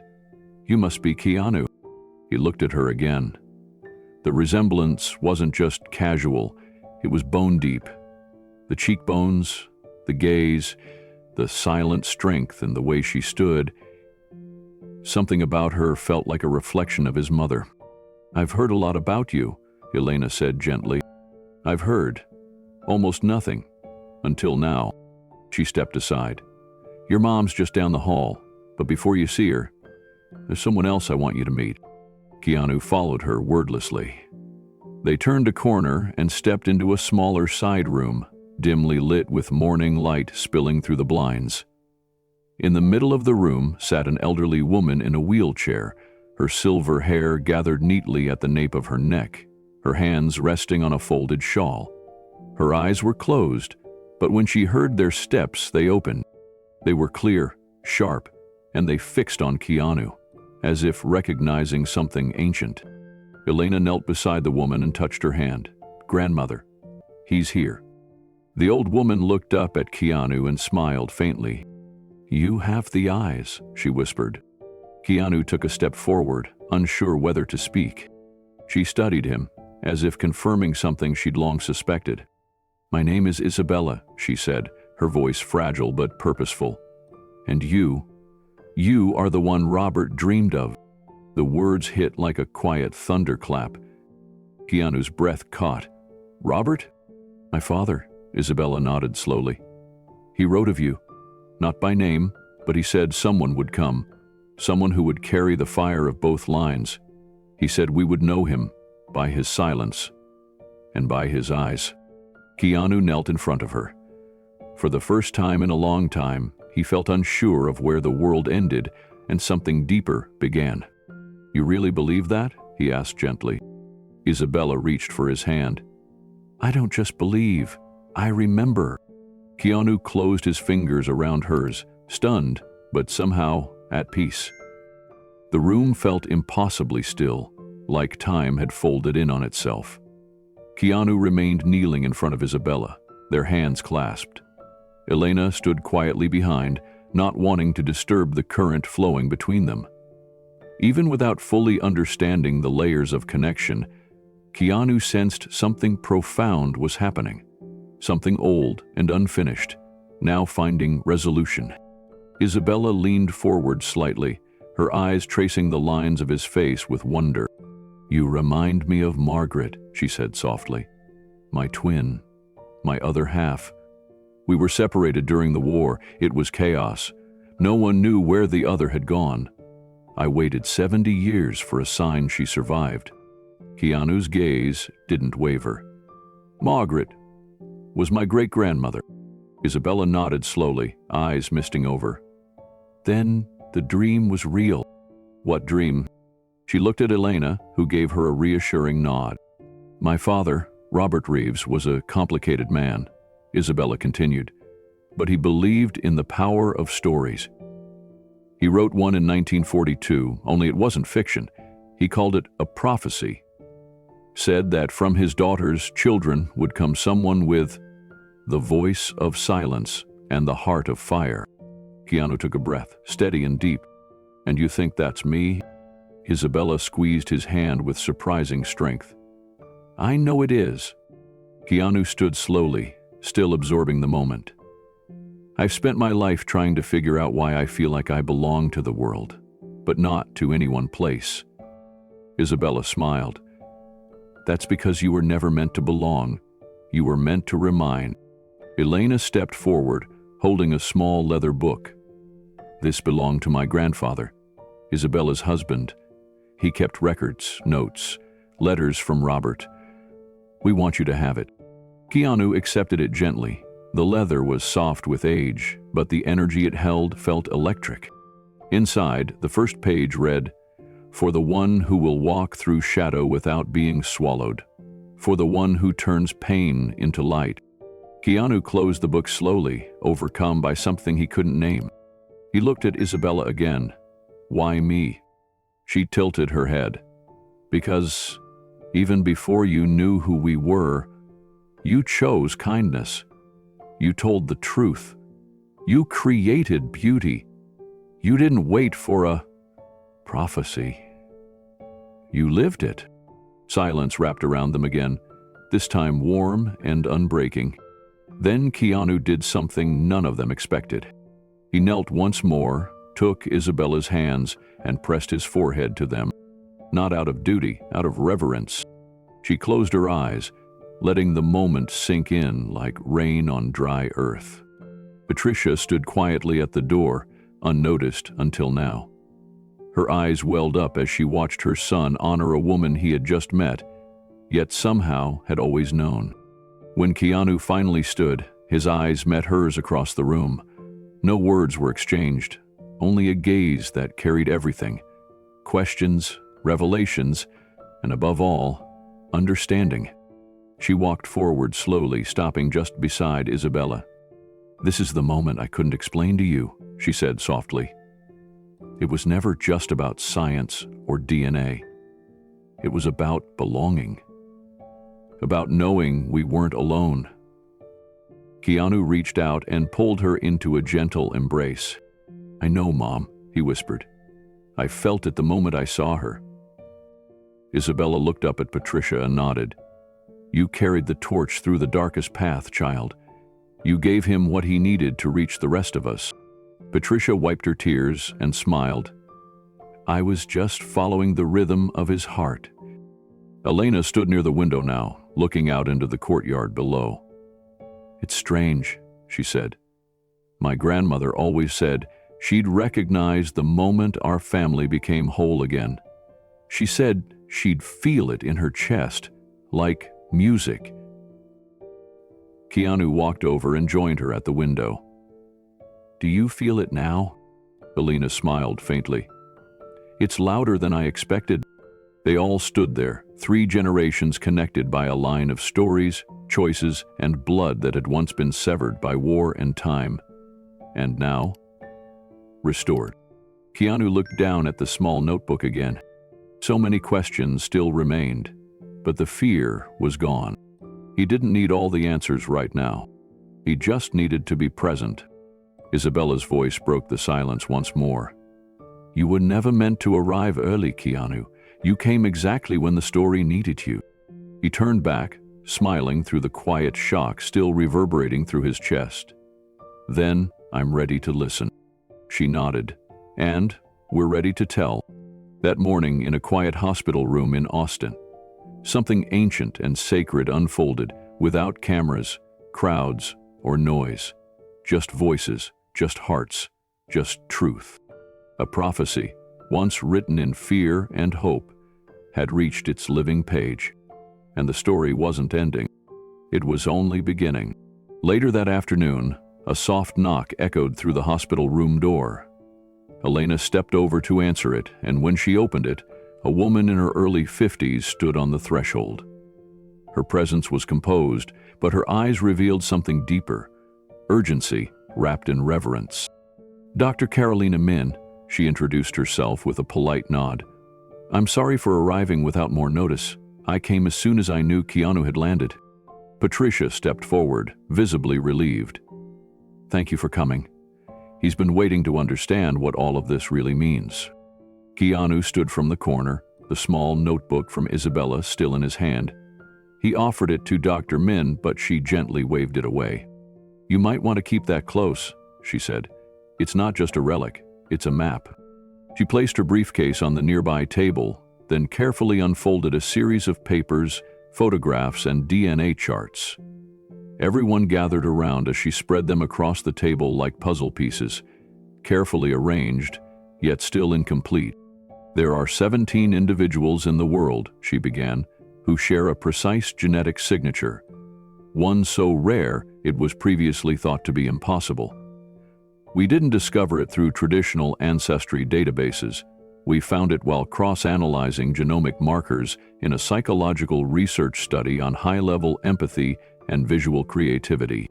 Keanu raised his eyebrows slightly. Dr. Min continued, "Each of these people, regardless of where they were born or how they were raised, exhibited extraordinary patterns in childhood. They showed signs of what we now call generational intuition, a deep instinct not only for emotional sensitivity, but for pattern recognition, symbolic thinking, and advanced storytelling." Elena glanced at Keanu, who had gone very still. "These are people," Dr. Min said, "who often express emotion through form. Music, writing, architecture, even silence. Some became composers, others sculptors. One designed affordable prosthetics for children after losing her brother in war. Another created animated films that helped nonverbal children communicate. She held up a photo of a young girl in Argentina painting a wall-sized mural. Another of a middle-aged man in Norway building string instruments by hand for orphaned children. And then one of Keanu himself, captured years ago, not in a studio or red carpet, but sitting silently with a child outside a cancer ward, holding her hand as she slept. Keanu's throat tightened. Patricia placed a hand on his arm, steadying him. "There's more," Dr. Minch said gently. "We've come to believe this signature isn't just biological. It's a memory encoded in the blood, passed down from those separated by conflict, migration, even war. Somehow, those who carry it remember each other, even if they've never met." Keanu leaned in. "And what does that mean for people like us?" Dr. Min smiled, then placed one final folder on the table.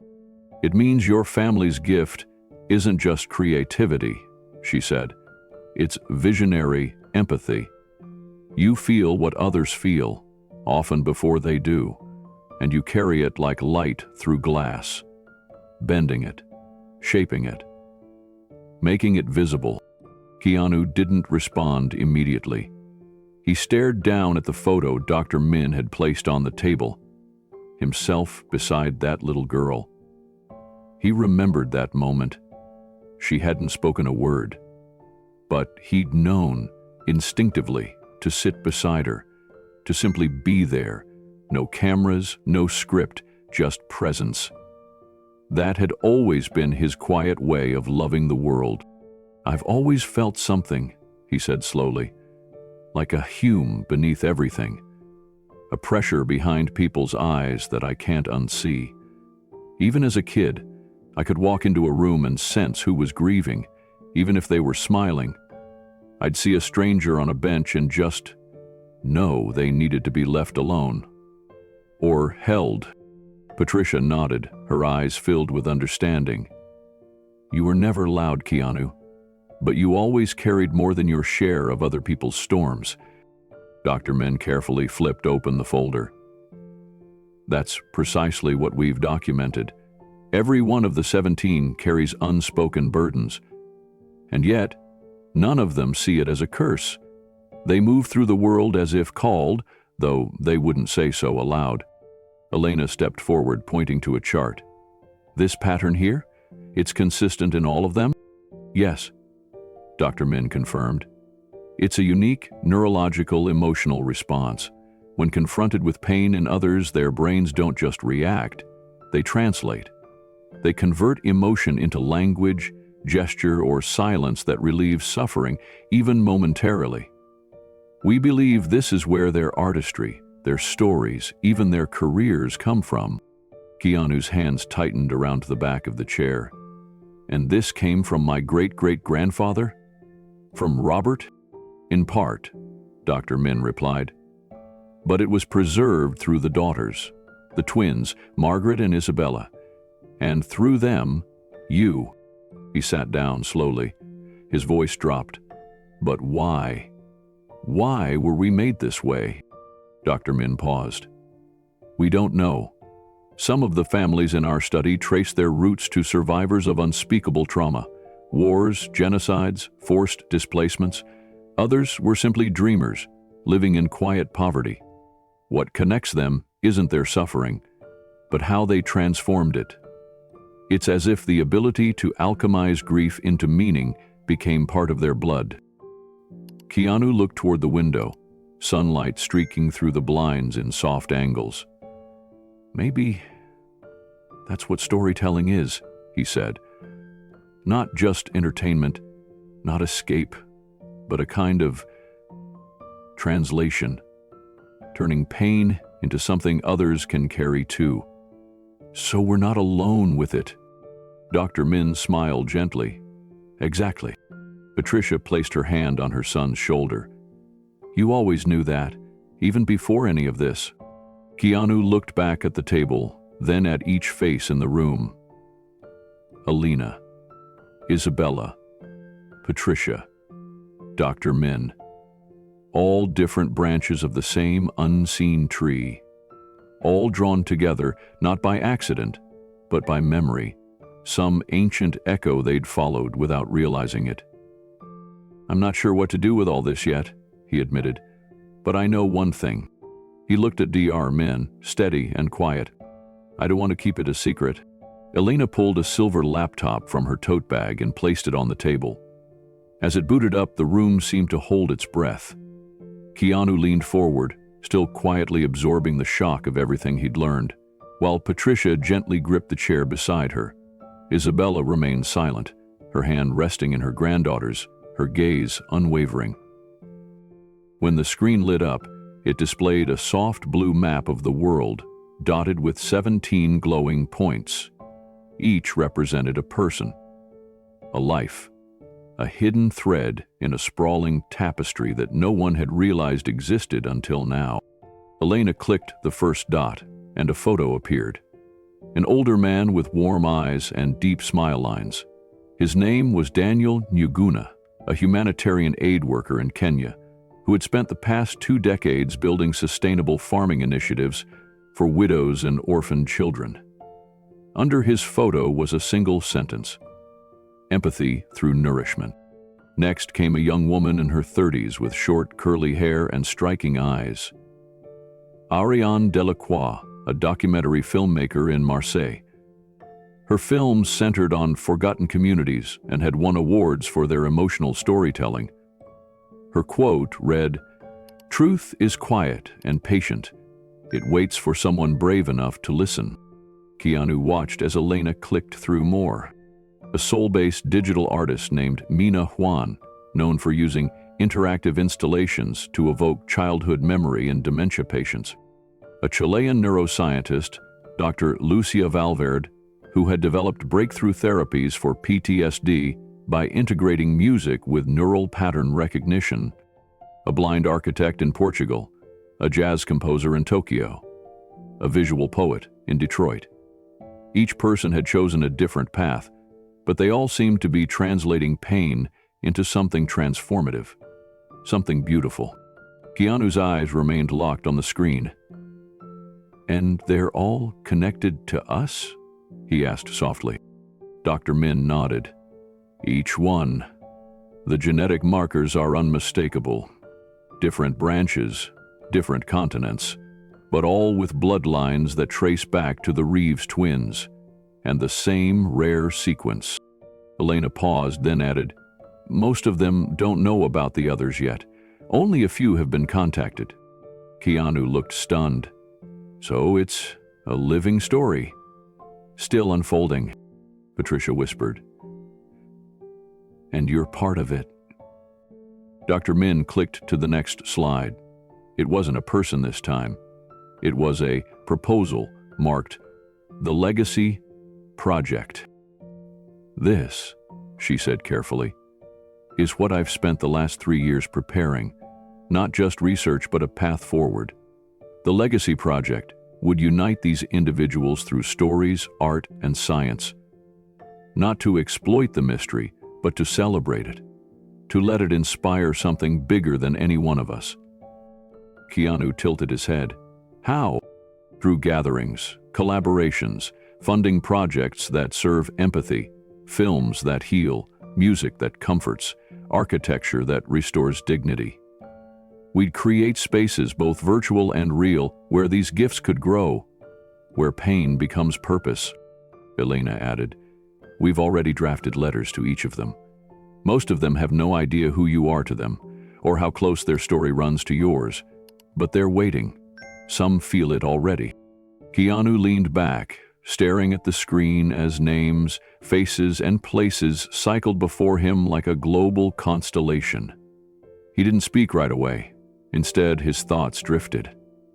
Back to the roles he had played, the scripts he'd chosen, the instinctive urge he always felt to tell stories about the human condition, about loss, love, healing, and grace. It struck him now, maybe it hadn't just been personal preference. Maybe it was a kind of internal compass, one that he shared with people he had never met, but somehow understood. Patricia's voice broke the silence. I used to worry you were too quiet for this world, too gentle. Now I see. That was the gift all along. Isabella looked at her grandson, her old eyes shimmering. You are not alone in what you carry, child. This pain you've always felt, this awareness of others, it has echoes across the world. Dr. Min clicked one last tab. We believe the Legacy Project could become something much more than a scientific initiative. It could be a movement, one built not on celebrity or discovery but shared humanity. These people aren't famous, yet they're changing lives. Quietly, constantly. Keanu looked back at Elena. Do they want to meet? Elena smiled. Yes. Every single one who's been contacted said yes. Even those who don't fully understand yet, they're curious. There's something pulling them. He took a deep breath. Then maybe it's time we stop pretending we're just isolated stories. Maybe we're chapters in the same book. Elena nodded. Exactly what Isabella said when she first saw your name, Dr. Min added. There's a message in this, not just for your family, but for the world. In a time where everyone feels divided, this is living proof of connection that can't be erased. Through war, migration, time. The thread still held. Keanu stood and walked to the window. Morning sunlight poured through, bathing the sterile white hospital room in gold. The air felt heavier, not with dread, but with potential. He could almost feel those 17 lives waiting on the other side of a call, an email, a meeting, and not just to learn about their blood, but to find each other again. He turned back toward the room. Let's start with a letter. Not about science or destiny, just about who we are and why we feel drawn to each other without ever having met. Patricia reached for his hand. Elena touched her grandmother's shoulder. Dr. Min quietly saved the document on her laptop and began drafting the invitation. 17 stories, one legacy, and it was only just beginning. Elena clicked on a final folder that Dr. Min had quietly transferred to her laptop. Its label was simple: Classified Archive 19401952. No one in the room spoke as the first document loaded. It was a faded, scanned, typewritten memo, stamped with the seal of a British intelligence agency, dated 1944. Subject twins, R. Reeves family. Risk assessment, level 3. Recommendation: separation and relocation. Monitor for psychological instability and influence vulnerability. Keanu's face stiffened. Patricia leaned in closer, her brows furrowing as she read the phrases again. Dr. Min adjusted her glasses. I wasn't sure whether to show this part today, but I think you deserve the truth. Robert Reeves wasn't just a man who wrote poetic letters. He was being hunted, watched, because they believed his children had a kind of genetic gift they didn't understand. And that made them afraid. Elena scrolled down, revealing another document. This one from the South African government, dated 1946. It confirmed that Margaret Reeves had been forcibly placed with a different family under a new surname after arriving with a refugee group. Her twin, Isabella, had remained in England. Patricia's hand flew to her mouth. They separated them? Dr. Min nodded. Yes, on purpose. They called it containment, psychological safety. The documents claim they were protecting society, but what they really meant was hiding something they couldn't control. Another memo showed that Margaret had repeatedly asked about her sister throughout her early years, only to be told that Isabella didn't survive the war, a lie repeated in official records. The silence in the room turned into tension. Keanu clenched his jaw. They erased a family to hide a pattern they didn't understand. Elena's voice was low, steady. Robert must have known. That's why he wrote the prophecy. That's why he scattered the bloodlines, so no one would ever be able to round them up again, so their light would spread quietly. Dr. Min clicked through more files. Medical assessments from the 1950s, psychological profiles of early relatives, all marked with notes like unusual empathetic ability, increased perceptive response, and, in one case, borderline precognition, unconfirmed. Keanu stood, pacing the room slowly, his mind flooded with images. Not of fame or films, but of the small things. The moments in his life when he had sensed a person's grief before they spoke. When he had felt a pull to certain people, certain places, as if guided by something deeper than reason. It was never superstition. It was instinct, inherited. He turned to Dr. Min. Did Robert know it would happen again? Dr. Min replied, I think he hoped it would, but he also feared it would be abused again. That's why he disappeared from the records after 1952. He erased himself so the trail would end. Keanu's hands were in fists at his sides, but his voice, when he finally spoke again, was calm. Eddie wanted to shut the story down before it could be told. Patricia nodded slowly. And now it's our turn to finish it. Elena reached for another document, this one tucked deeper in the archive. It was a handwritten journal entry from Robert Reeves himself. The ink had faded, but the writing remained legible, looping and deliberate. I fear what they'll do if they find the others. We were never meant to be a spectacle. The gift must serve the people, not be dissected by them. Margaret and Isabella must be kept apart, not out of hatred but for survival. The light must scatter, not gather, until it is safe again to shine together. Patricia stared at the page, her eyes moist. He broke his own heart to protect them. Dr. Min nodded. That's why we believe he hid the trail. He placed each daughter's lineage on opposite ends of the world, one in the north, one in the south. It was the only way to ensure that their gift wouldn't be used as a weapon. Keanu leaned forward. Weaponized empathy. That's what they were afraid of. People who could understand others too easily, influence them, heal them, maybe even lead them. Dr. Min replied carefully.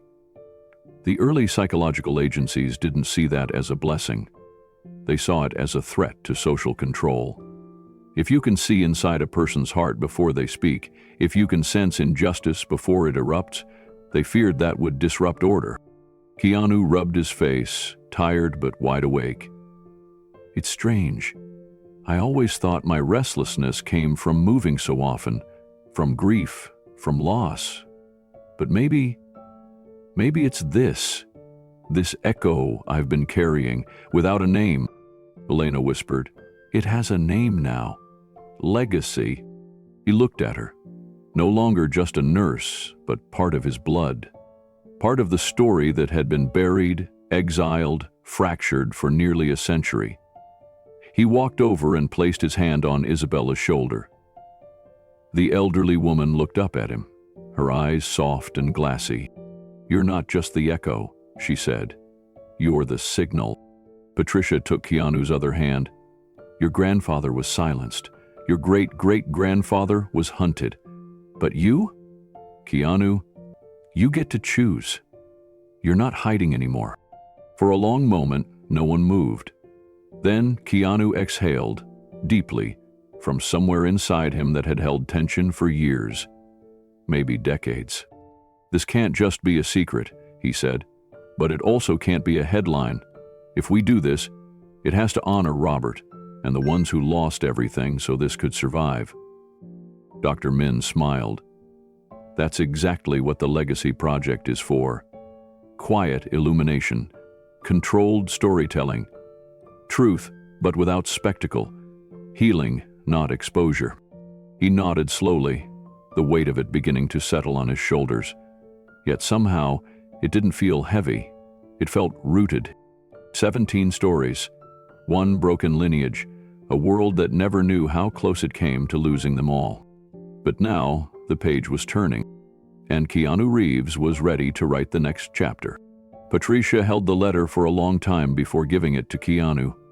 The pages were folded neatly, preserved with gentle care, but the edges had yellowed with time.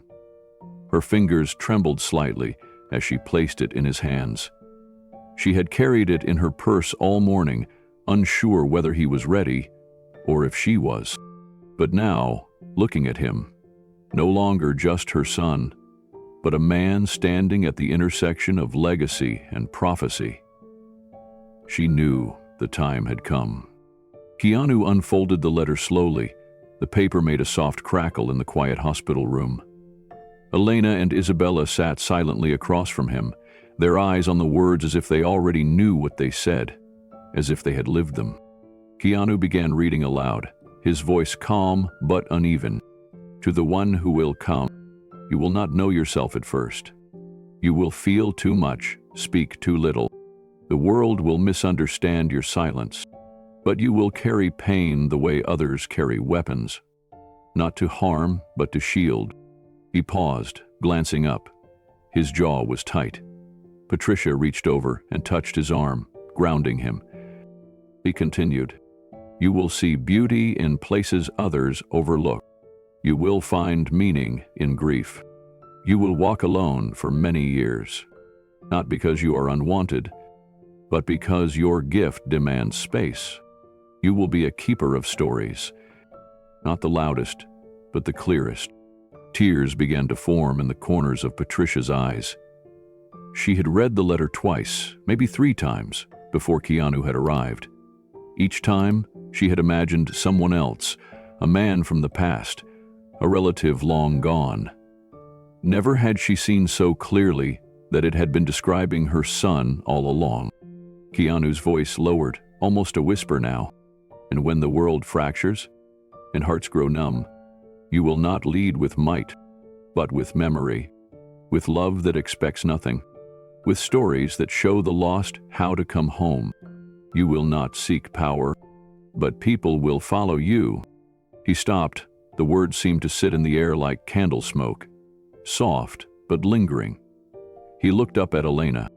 She finished the letter for him, gently reading the last line aloud. "Through story, you will heal what others break." Keanu looked at her, stunned. He didn't speak for several seconds. Then he quietly folded the letter and placed it on the table. He ran a hand through his hair, his expression unreadable. "I don't know if that's me," he said finally. "It sounds like someone much greater." Patricia reached for his hand. "It's exactly you. You've lived those words without ever reading them." Elena nodded. "You never chased fame, Keanu, but millions follow your stories. You don't shout, but when you speak, people listen. And when you act, it changes lives." Keanu looked down, his throat tight. "I never thought my silence meant anything." Patricia smiled, though her eyes were wet. "Sometimes silence is the clearest message." He looked at the letter again. The words no longer felt distant or mythical. They felt familiar, like an echo he'd carried in his bones. And for the first time in his life, he didn't feel strange for being the way he was. He felt chosen. The room stayed quiet for a long moment. Keanu didn't rush to fill the silence. Instead, he looked down at the old letter again, tracing the faded ink with his eyes as if memorizing it by heart. Then he finally spoke, softly. "If this is real, if this was always the plan, then why did it take so long to reach us?" Patricia looked at him with a mix of sadness and peace. "Because your great-great-grandfather believed the world wasn't ready. And maybe he was right. Maybe he was just waiting for someone who wouldn't use this for their own gain." Keanu's voice was hoarse. "But how do I know what to do with it?" "You already do," Elena said. "You've been doing it your entire life. Choosing compassion when the world expected indifference. Giving when no one asked you to. Stepping into broken spaces and making people feel seen. That's your story, Keanu." He glanced at her, unsure. "But I never saw it that way." Patricia gently smiled. "That's the irony. The ones meant to lead through empathy often don't know they're doing it. They think they're just surviving, but they're actually carrying others forward." He stood slowly and walked to the window. The sun was starting to break through the clouds over the Austin skyline. Warm gold spilled across the floor, illuminating the old letter and casting long shadows behind them. He looked out for a moment, hands in his pockets, thinking of all the scripts he'd ever read. None had ever hit him quite like this one. Then he spoke again, but this time not to anyone in particular. "When I was younger, I used to feel like I didn't belong in any one place. Not in school, not in cities, not even in conversations. But I could always feel something pulling me toward stories, not just acting, real stories, people's pain, their moments of truth. I felt like I could see them before they knew how to explain themselves." He turned around, eyes clearer now. "That's not talent. That's something else." Patricia nodded. "It's the gift. And you weren't the first. You won't be the last." Elena tapped the laptop on the table. 17 people around the world, each with their own expression of this legacy. But it's you, Keanu, who's the thread between them now. You have the reach, the voice, the trust. He looked at her, hesitating. "I don't want to turn it into a movement." Elena smiled. "Good. That's exactly why you're the right person. You don't want to lead, you want to serve. That's the kind of light this world needs." Keanu looked again at the letter on the table.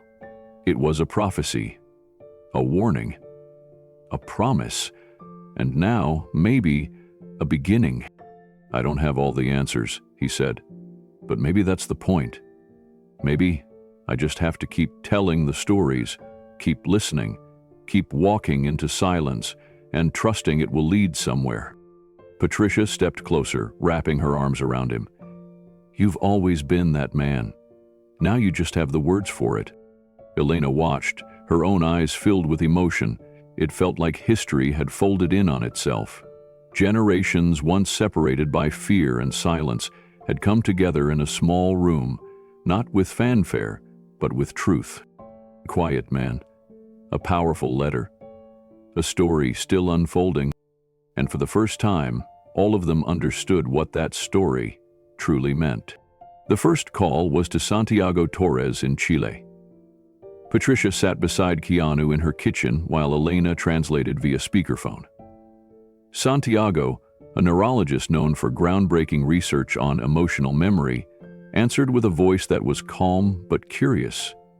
When Keanu introduced himself and explained that he was calling about a deeply personal genetic connection, Santiago was silent for a long time. Then came a soft laugh, part disbelief, part relief. "I always wondered where this thing came from. Santiago said. This sense that I could feel other people's emotions like they were mine. My colleagues joked about it. My mother said it ran in the family. But I never knew what she meant. He agreed without hesitation to meet in Texas, not because Keanu was famous, but because of what the message meant. The next was Dr. Seyi Alkambi, a humanitarian physician working on the outskirts of Nairobi. Elena sent an encrypted message through a contact in the nonprofit network. When he replied, his email was brief. It simply read, "I've waited my whole life for someone to explain this. I will be there." Over the next few weeks, Patricia, Elena, and Keanu set up a temporary hub in Austin. The hospital offered a small conference room for private calls, and Elena coordinated logistics with quiet precision. Keanu, for his part, took a step back from public life. His team was told he was on a personal retreat. No press, no social media, just space to listen and connect. A video call was set up with Junseo Park, a digital artist in Seoul. Her immersive exhibits were known for making audiences cry without understanding why. When Elena explained their connection, Junseo pulled out a small paper box from a drawer and opened it.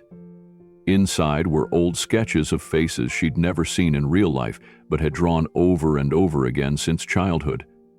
One of them looked strikingly like Isabella, another, unmistakably like Keanu. "I thought I was dreaming them," Junseo whispered. "But they were real?" "You're not alone," Keanu said. Junseo didn't speak for the rest of the call. She just nodded slowly, hand pressed to her mouth, tears streaming down her cheeks. She would come. And by one, the stories piled in. A composer in Vienna who could write music that calmed patients with dementia. A filmmaker in Algeria who said she could see the ending of a story before the first scene. A teacher in Maine who'd always known which child was hurting just by stepping into the room. Some were hesitant, others overwhelmed, but none refused. Patricia kept a notebook, her fingers shaking sometimes as she wrote down names, time zones, and small stories that spilled out in quiet conversations. She hadn't realized how deep the need ran in all of them. This wasn't about fame. It wasn't even about science. It was about connection, about finding people who had carried a thread of something unexplainable all their lives and were finally being told it wasn't just in their heads. They called it the Legacy Summit. Not a reunion, not a conference, just a gathering. It would be held at a private retreat center outside Austin, a place with no cell towers and wide open skies. A space where the 17 could meet, share, and begin something new. The invitations were hand-delivered or personally emailed. Each one included a photo of Margaret and Isabella as children, the handwritten letter from Robert Reeves, and a short message from Keanu. "You don't owe us anything. But if you've ever felt different, if you've ever wondered why, you may find part of your answer here." Responses flowed in with striking honesty. One woman in Canada wrote, "I've never felt home in any room I've walked into, but something about this, it feels like a door I've been waiting to open my whole life." A sculptor in Morocco sent back a video message, holding up one of his earliest carvings, a face he couldn't name but had been carving since he was 12. It looked exactly like Robert Reeves. Elena set up a private communication thread for the group. There was laughter, confusion, even some skepticism. But there was no rejection. They all wanted to come. Some scraped together money for flights, while others were offered quiet help from Keanu's team. He refused to let distance or means be the reason someone couldn't be part of it. Patricia, watching it unfold, sometimes wept in quiet moments. She had spent so long guarding secrets, shielding her son from pain. But this was something else entirely. This was about healing not just one wound, but generations of silence. As the summit drew closer, Keanu took time to write to each participant personally. Not long letters, just a few lines to each. Words that showed he had read their bios, listened to their art, seen their work. He wasn't just inviting them, he was welcoming them. Elena and her grandmother Isabella prepared as well. Isabella had grown more alert, more animated in the days since Keanu's visit. Something in her had awakened. She asked to have her hair done, to wear the old brooch Robert had left behind. She said she wanted to sit by the front gate and greet each person as they arrived. She waited her whole life for this, Elena told Keanu. I think maybe we all did, he replied. One evening, just days before the summit, Patricia stood outside the retreat center as the sun dipped below the horizon. She looked out at the benches they had arranged beneath the trees, the fire pit ready for stories, the long table where 17 chairs waited. She pulled out her phone and opened the group chat. A new message had just come in from a young poet in Tunisia. It read, "For years I dreamed I belonged to a circle I could never name. I think this is it." Patricia put a hand over her heart. Then she smiled. This wasn't just a reunion. It was the beginning of a reckoning, a celebration, a healing. And for the first time in her life, she no longer feared the truth. She welcomed it. The summit began at sunset, just as golden light streamed through the pine trees surrounding the retreat center. A long wooden table, built from reclaimed Texas oak, had been set up in the open-air courtyard. At its center, wrapped in a piece of linen, sat Robert Reeves's journal. It was old, its leather cracked with age, but when Patricia gently unwrapped it, everyone leaned in like it was a sacred text, and in many ways it was. The 17 guests had all arrived one by one over the course of 2 days. They came from 5 continents. A neuroscientist named Dr. Tomás Echeverria from Santiago brought a hand-painted diagram of a brain map he'd created from emotional intuition. A digital artist from Seoul, Min-jae, shared a motion portrait she had designed of 2 children reaching for each other across galaxies. A Kenyan humanitarian named Grace Njoroge had brought only a worn photo of a child she'd rescued, and a spoken poem about hope, written in her native Swahili. Each descendant was asked to place at the table something that represented their gift: a sculpture, a script, a photograph, a scientific paper. It wasn't about achievement, it was about meaning, contribution.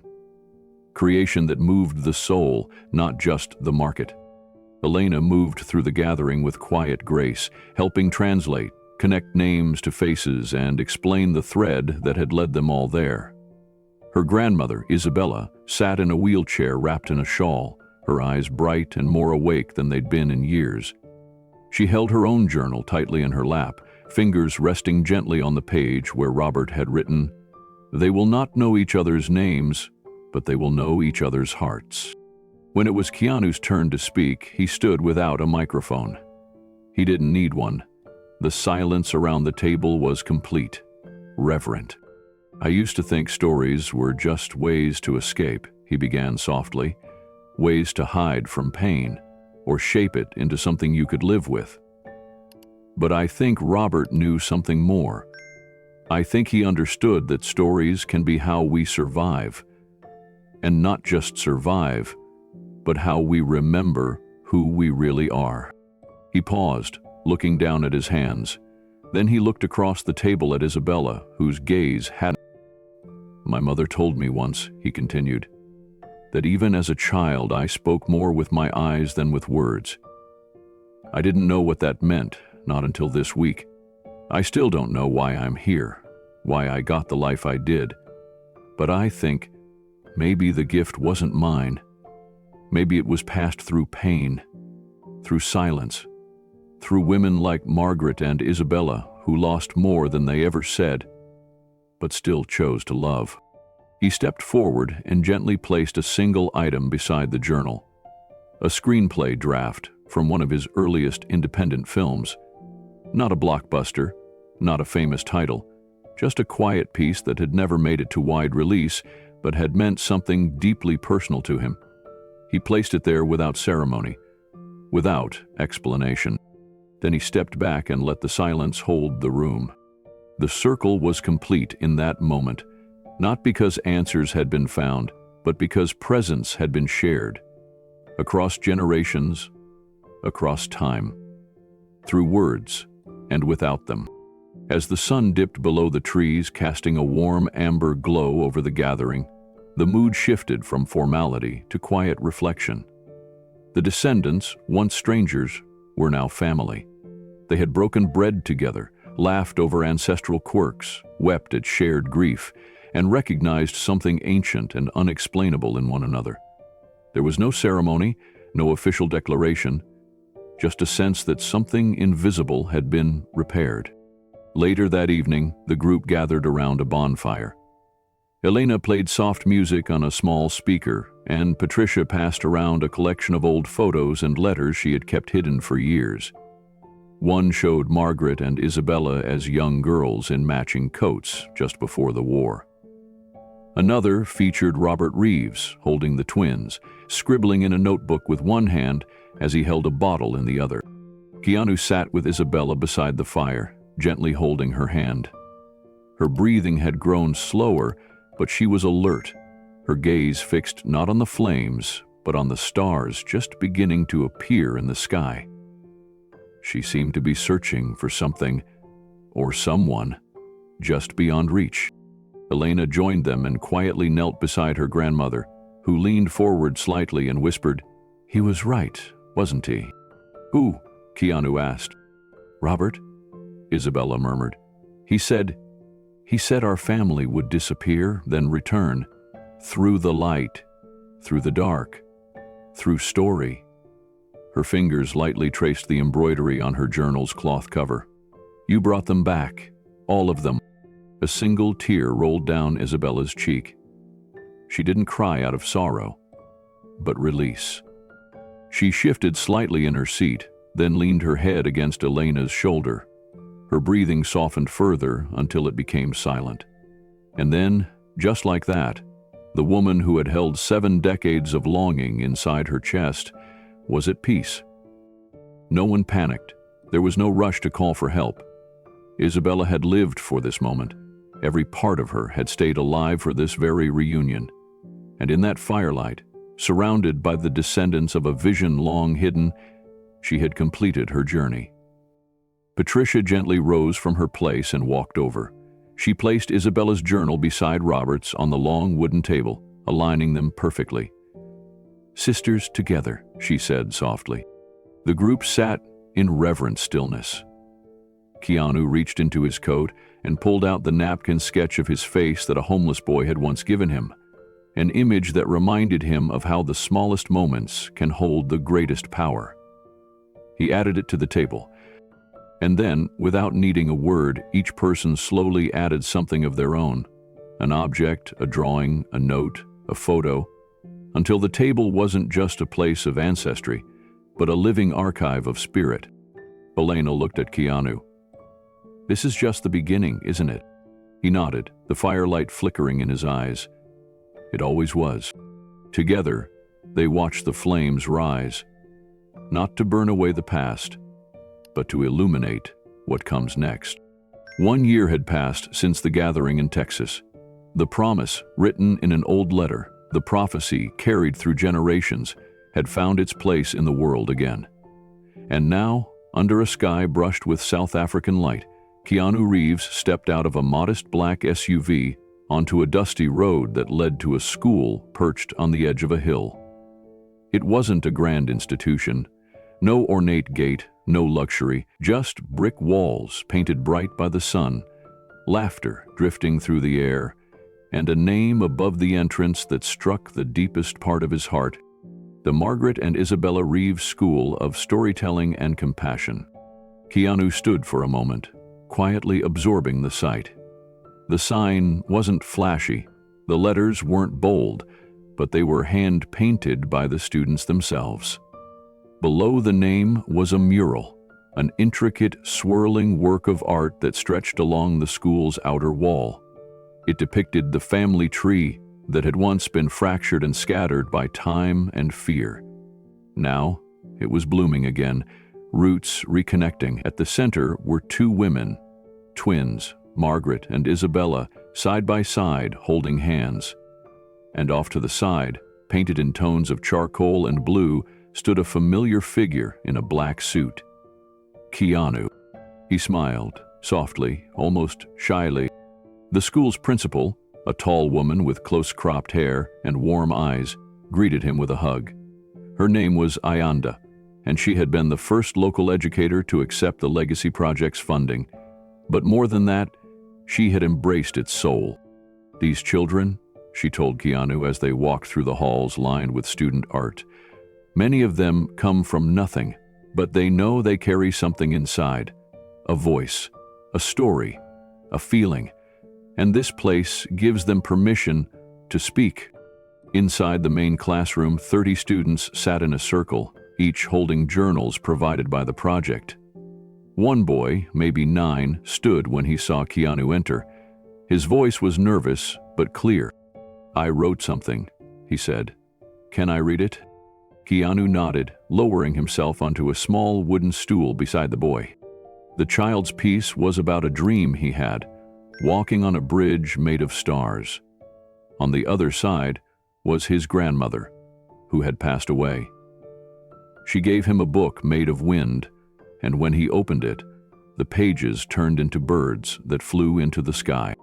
When the boy finished, there was silence, not out of awkwardness, but reverence. Keanu placed a hand on the boy's shoulder. "Keep writing," he said. "What you just said." Later, in the school's quiet office, Keanu took out a folded envelope and placed it on the desk. It was a letter for the children. Not one to be read aloud now, but left behind, to be opened by the school during its first graduation ceremony the following year. The envelope was cream-colored and sealed with a simple wax mark. Inside it read, "To every child who feels invisible, your dreams matter, even the quiet ones. The world may not always hear you the first time, but keep speaking, keep writing, keep imagining. Because somewhere out there, someone needs your story. With hope." Keanu Reeves. The sun had started to dip when Keanu stepped back outside. Children played in the courtyard, their laughter bouncing off the walls that now carried stories in every shade of color. Elena had joined him for this visit, standing a few steps behind, watching as he took one last look at the mural. She didn't speak. She didn't need to. Keanu walked slowly to the edge of the garden behind the school, where a circle of stones had been arranged by the students as a tribute to Margaret and Isabella. In the center stood a small wooden post with Robert Reeves's name etched into it. Below it, carved by one of the children, were 4 words that had echoed across generations: light, shadow, story, healing. Keanu crouched and ran his hand gently across the carving, then stood upright and looked up at the sky. There were no answers written in the clouds, no signs or symbols, just the silence he had always carried. Only now, it didn't feel heavy. It felt For the first time in a long while, he felt at peace with the unknown. The kind of peace that comes from knowing the right seeds had finally been planted and the right people were finally growing them. Elena approached, holding an old journal in her hands. Isabella's. It had been placed in a glass case inside the school library, open to one final entry she had written the night before the family summit. "If you're reading this, then our story made it to you. We were never meant to be forgotten, not because we were special, but because we carried each other's voices. Keep carrying them. That's all the world ever needed." Keanu looked at the children once more. One girl was sketching with chalk near the mural, drawing a large tree whose branches wrapped around the faces of every family member she had learned about. Keanu's face was there, next to Margaret and Isabella, framed by stars and birds. He smiled again, just a little, and gave Elena a look that said everything. This was never about him. It never had been. Then, slowly, he turned toward the small gravel path leading out of the school and began to walk. No cameras, no bodyguards. Just the sound of his footsteps and the soft breeze that carried with it generations of dreams finally returned home. He paused at the gate, looked back one last time, and then walked on. toward the horizon, his figure slowly fading into the gold of evening light. And now, to every one of you watching, have you ever discovered a family secret that changed your life? A letter, a name, a voice from the past that made you see everything differently? Let us know in the comments. We want to hear your story too. And if you believe in stories that heal, that connect, that last, then subscribe for more incredible stories of hope and human connection. Your next favorite story might just be one click away. We'll see you in the next video.